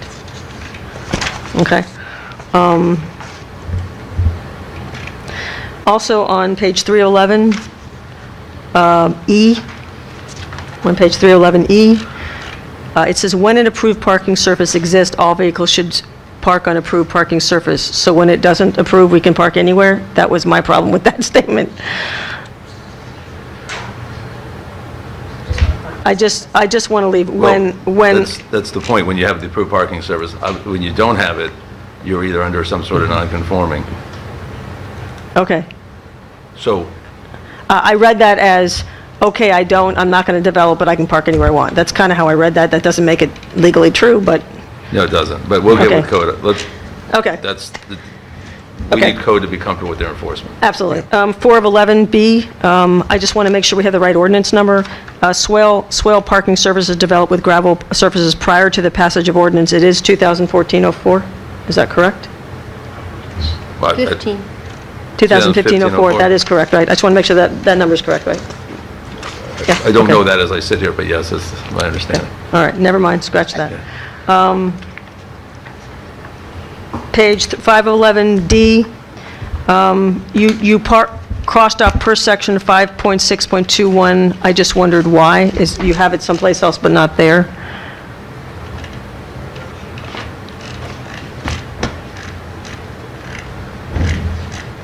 I think that changed is why. Okay. I would just like the reference there for gravel, so we're clear. Yeah, it's right below there. Okay, if it's not necessary, then leave it alone, and ignore me. Okay? Yep. All right, and the only last thing I wanted to mention was add section of median parking by the village. I just want to make sure we codify in here, if I missed it, that we codify what we're doing already. So for example, tonight, we had a bunch of people parking on the meeting for village events and so forth. That is in here? Yeah, it's 9 of Okay. 11E, parking meeting may be allowed during Okay. village-sponsored events. All right, Highlighted. and the only other thing I was going to recommend is that we have had on page 10 of 11, 5.6.5, under parking meeting prohibited, I'd like to see the consequences like they do in other codes here, because one of the problems we have is, for example, we have a resident that continually parks in the median, the police officers live over there, and we have, other than a ticket and another ticket, I'd like to see fines and towing if it's a reoccurrence. I know that seems a bit extreme, but we do have residents right now that are using the medians 24/7 for months on edge, and there has to be a consequence, or we don't have any teeth. Sure, fines can occur. Towing is very specific in the state law about Whatever you think. signage, which yeah. I don't think we're willing to do. That's fine, whatever is appropriate, I just want to make sure there's a consequence to deter it, that's all. And that's all I have. Thank you. Okay, Do we need to put in that one particular section that this may be enforced by either a code or by a traffic ticket, traffic citation? We have the right to do it. So. You do have the right to do it. Yeah, when we bring this as an ordinance, we can see if we'd like to have it in there. okay. But I still have to, we haven't brought it yet as an ordinance, so I have to change a lot of that stuff to do that. Okay. Okay. The next item is a very important item, and he's been waiting patiently all night, and for 6 months. The village manager's 6-month contract and evaluation. The village manager has completed his 6-month probationary period. Manager Manners stated that he has met individually with each of the commissioners and received their input. Consistent with the manager's contract, within 30 days after the probationary period, the village commission is to evaluate the performance of the manager. After the commissioner's comments, I will be asking for a motion to formally recognize that the village manager has passed a 6-month probationary period and to direct the village manager to place the next year's performance review on or before October 1st of 2018. Would any commissioners like to provide comments or make a motion? Yeah, I'll make a comment. During the time that the village manager has been with us, we've had a couple little obstacles that have come up. We've had a hurricane, we had a TV appearance when he was briefly on the job. During all that stuff, I probably shouldn't give away my trade secrets, but I'm always kind of doing it in a review status with you, trying to see how's everything going, I've been very pleased with the way he has handled some of these situations, especially with the most recent one with the hurricane. I know there's some issues with that, with the cleanup, but I think we're well ahead of the curve than a lot of other cities. So I've been very pleased with that. Very happy with the decision to bring him on board. And also, I think there's a part of his character that I think is important to the well-functioning city and a well-functioning commission, is that he's open to comments from commissioners and residents. Anybody who has an opinion, he's willing to take that in. But at the same time, he will stick to his convictions, which I think is important. And I talked about earlier when we were having a presentation about it's all about working in a collaborative environment, and I think that that's what we have here. And when I think that helps, that trickles up to the commission and trickles down to the residents. So I've been more than pleased with his work to date, and I just hope that I have a chance to continue working with him for years to come, and that he's doesn't run out the door one day for brighter things. But happy to have him here with us. Thank you. I met with the manager this past week. We don't always agree upon everything, but nobody always agrees with me anyway. And anytime when we haven't agreed, he's always explained to me what his point of view was.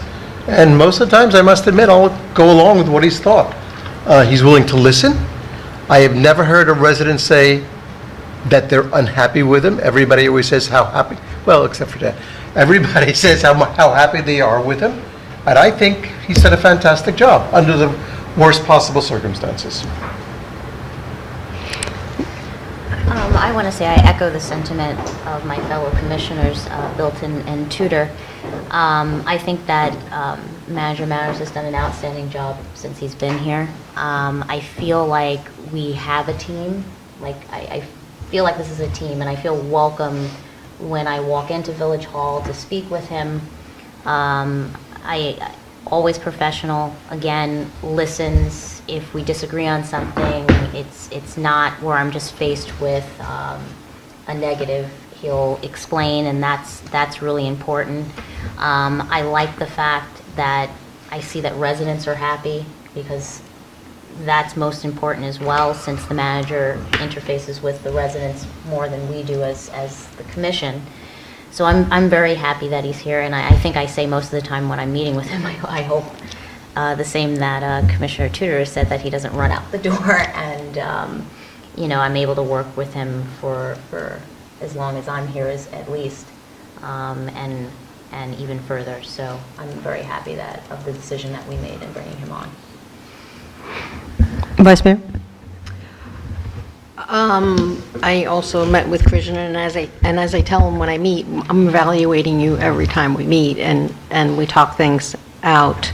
I think that you have done an outstanding job, given the challenges that were thrown at you.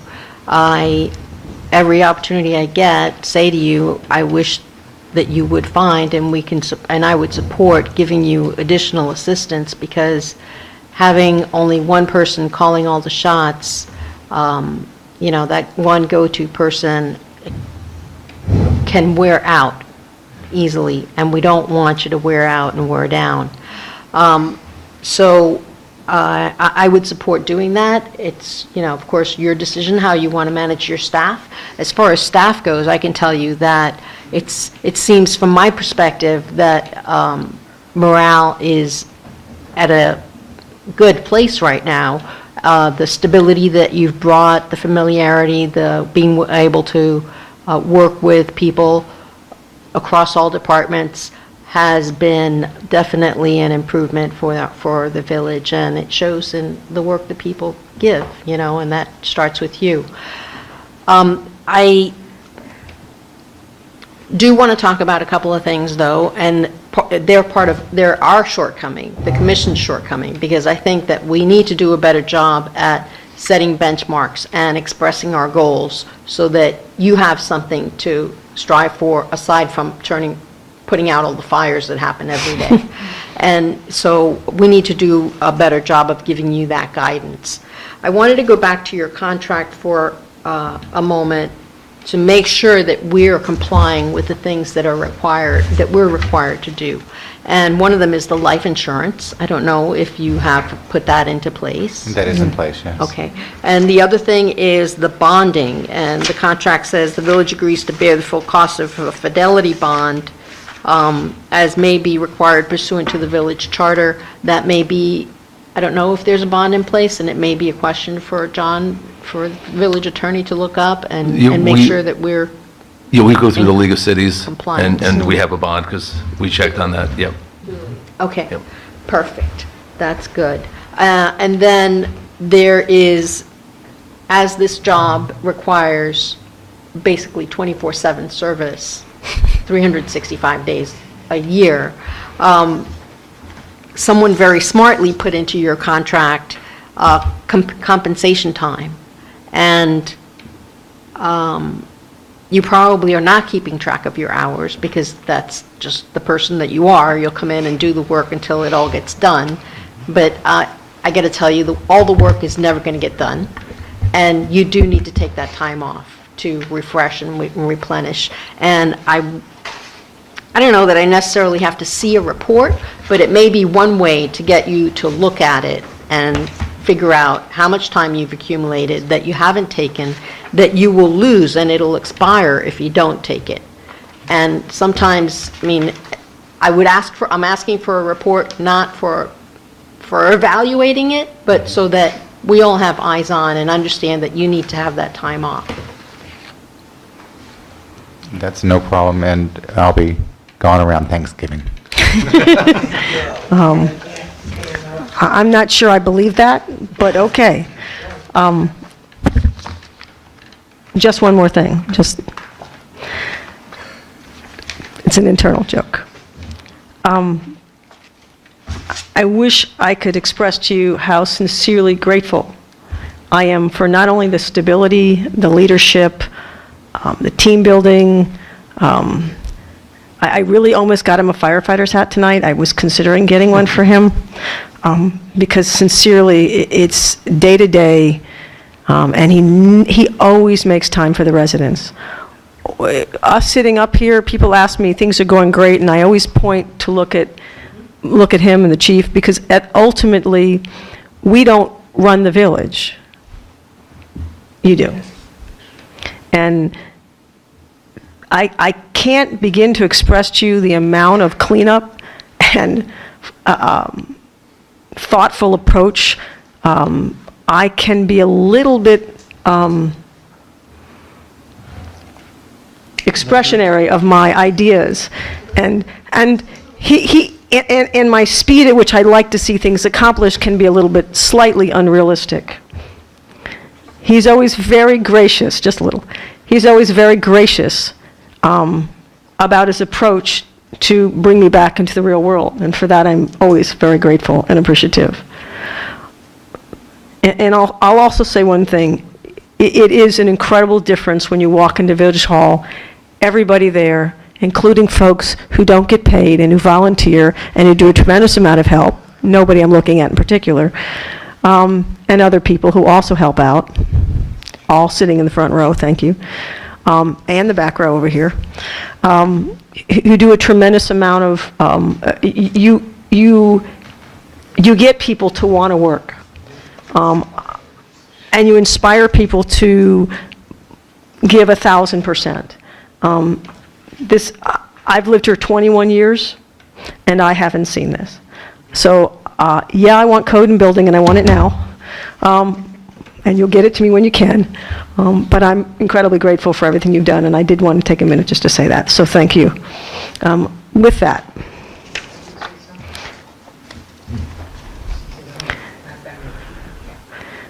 let me do the motion first, because he's waited for 6 months.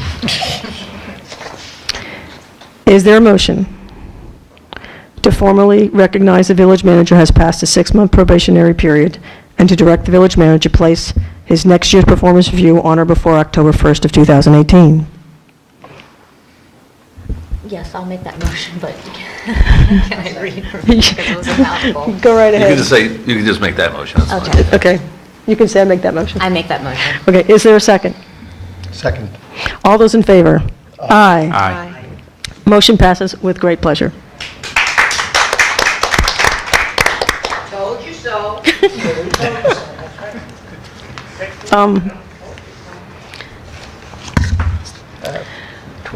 It is... Don't interrupt. Just to make sure, it's 10:34. So, I'm not so sure how much time we have that we're willing to do. We have 2 more items. Vice Mayor Ross, I don't know how long 12B will take or 12C. I'm not sure we'll get through both of them. Do you have a... Real quick. Well, from my part, I don't Okay. know what everyone else has to say, but from my part, it'll be real quick. Go right ahead. Okay, so 12B was Florida League of Cities annual conference that I attended. That was in August 17th and 19th. It's a 3-day event crammed with overlapping sessions on a myriad of topics, challenging cities across the state. I recommend, I'm sure you read the material. It was in the backup last month. It's in the backup this month. I recommend that you visit the Florida League website frequently for research and resources, advocacy, tips for the FLC University and for online learning. They make it really easy to participate, and you should participate as often as your schedule permits to gain the tools and methods to improve service to the community and to gain perspective. The piece of business that's attached to this is just to advise the commission that I am requesting for a partial reimbursement. The registration fee was $525. The hotel fee was, give or take, $600. As we have budgeted for in years past, I'm going to ask for a reimbursement of 1/2 of the registration fee. I'm not sure if we could still, Christian, if we could still get that into last year, since it was a last year expense. I don't know, but I know that there was room in the budget for that, and if my memo is not enough to accomplish that, let me know what you need from me. Okay. Is there a motion to approve the registration, you're asking for 50% registration fee? 50% of the $525 registration fee. Is there a motion to, I make that motion. is there a second? Second. You have 2 seconds. I'll give it, Pick whoever, which one landed. Thank Both you. second. I second. All those in favor? Aye. Aye. Thank you. 12C?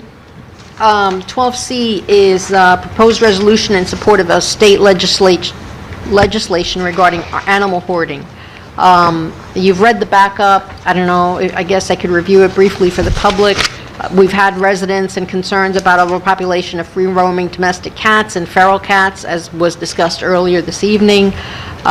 Senator Dorothy Huckle of Volusia County has introduced a bill that defines and prohibits animal hoarding. A copy of the bill was attached for your reference, and I attach a resolution supporting that bill to give some teeth to legislation so that people can, who should be more conscious of the animals who they have in their care, at least they will be required to do so, so as to not have negative impacts on the neighbors.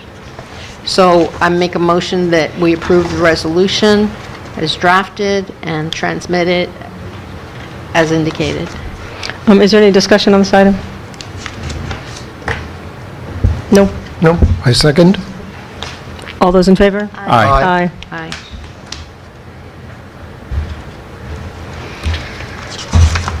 Thank you.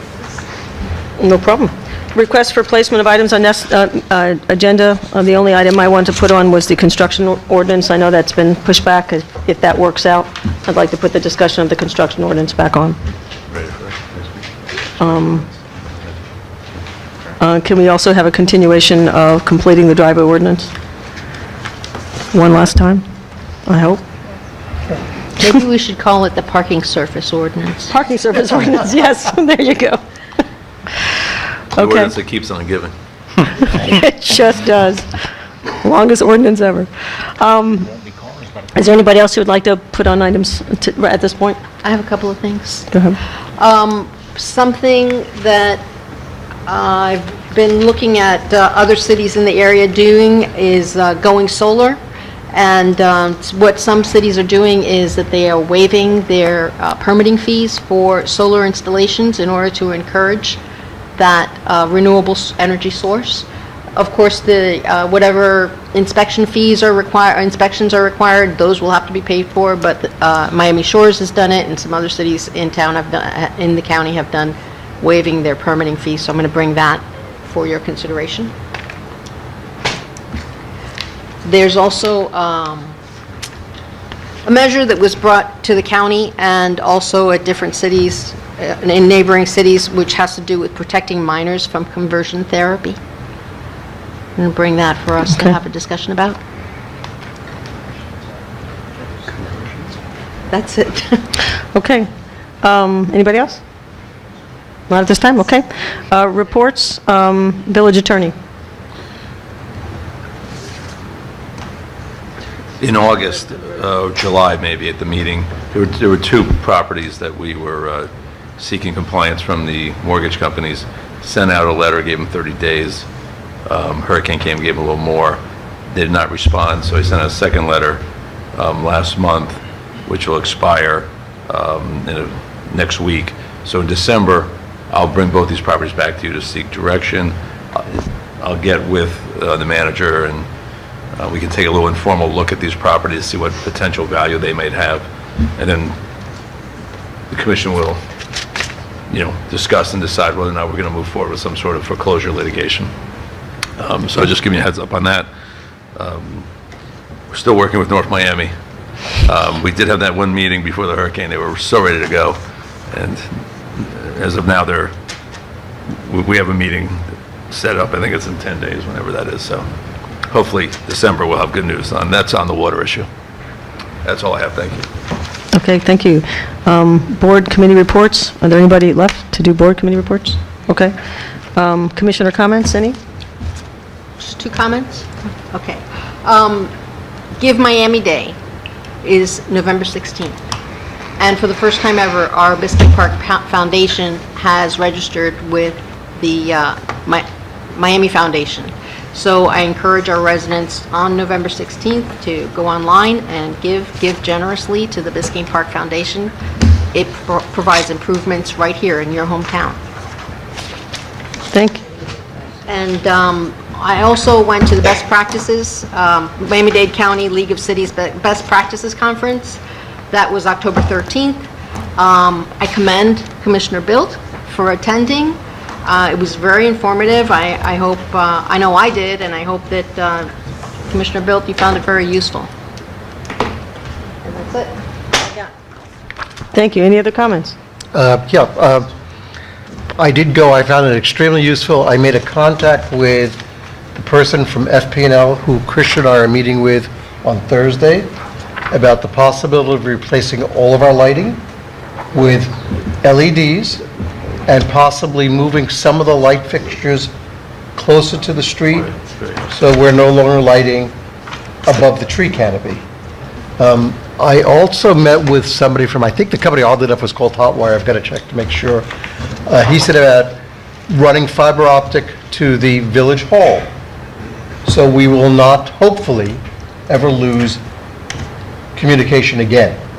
He said they possibly can do that. They're going to come, they're going to let us know what it was going to cost. He also said about the possibility of putting up throughout the village, he said small boxes on some of the light poles, maybe 10 or 12 throughout the village, that will give us cell service to numerous or all of the cell carriers that we have now, and the possibility of Wi-Fi for homes. That's the new Telecommunication Act, actually. Yeah. That gives tremendous authority to wireless companies to put those poles in the right of way. Yeah.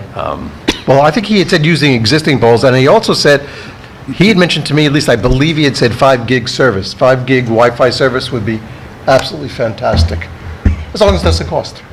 You know, so individual homeowners can decide what they want, but as I said, the lighting is going ahead. This other one, I'm reaching out to them again later on this week to see if we can come up with a date. So. Did you say anything about replacing a lot of the wooden poles around the village? That's somebody else. However, during the course of the conversations on Thursday, some of that may in fact come up. Just to touch base on that real quick, and just be real quick, I've actually had some discussions with FPL about some of those poles that seems like every other day they start to lean a little bit more, lean a little bit more, lean a little more. So I've raised the issue. I brought it up to one of their teams that are going to address it, of what they can do with those leaning poles. Could you tell me who you're dealing with on that? Actually, the initial email was out to Addis. Okay. They have started and then removing she's putting some it of the with double somebody poles, though. I've noticed Yeah. it the past couple of weeks. And I also asked her, I'm waiting to hear back from their team, just about some options for the park, about hardening the infrastructure, what kind of, how can we, not necessarily, don't worry people, not necessarily the concrete poles, but just. They're very what's popular out now. They're very popular. I'll tell you, I've never had so many people want them now, so. there. Yeah, but everything, to see what options are out there. Yeah, one of the issues is a lot of these, there's several issues. One has to do with the wiring that's on the drops, and the age of those, some of the secondary lines, and then some of the age of the poles themselves. I have one that's holding a 500-pound transformer that looks like the woodpecker is enjoying it rather well. So we do have some of those issues as well. So there's a lot of work, I think, to be done with utilities and improving our infrastructure to make it more hardened, but also safer, not just for hurricanes, but overall. So we don't have so many outages and there isn't so many surges and things that create problems for consumers. Anything else? Okay, we've been here long enough. Announcements. Thank you, Mayor. On Wednesday, November 8th is the Public Art Advisory Board. Friday, November 10th, the Village Department will be closed. All Village Hall departments will be closed for Veterans Day. Monday, November 13th is the Code Compliance Board meeting. On the Monday, the Biscayne Park Foundation meeting was canceled. Thursday, November 16th is the Parks and Parkway Advisory Board meeting. Monday, November 20th, Planning and Zoning Board meeting. Thursday and Friday, November 23rd and 24th, all village departments will be closed for Thanksgiving. Monday, December 4th is the Planning and Zoning Board meeting, and the next regular commission meeting is Tuesday, December 5th at 7 p.m. Thank you. Is there a motion to adjourn? Make a motion. All those in favor? Aye. Aye. Meeting adjourned. Aye. Thank you, Ms. Camara. You're welcome. Hallelujah.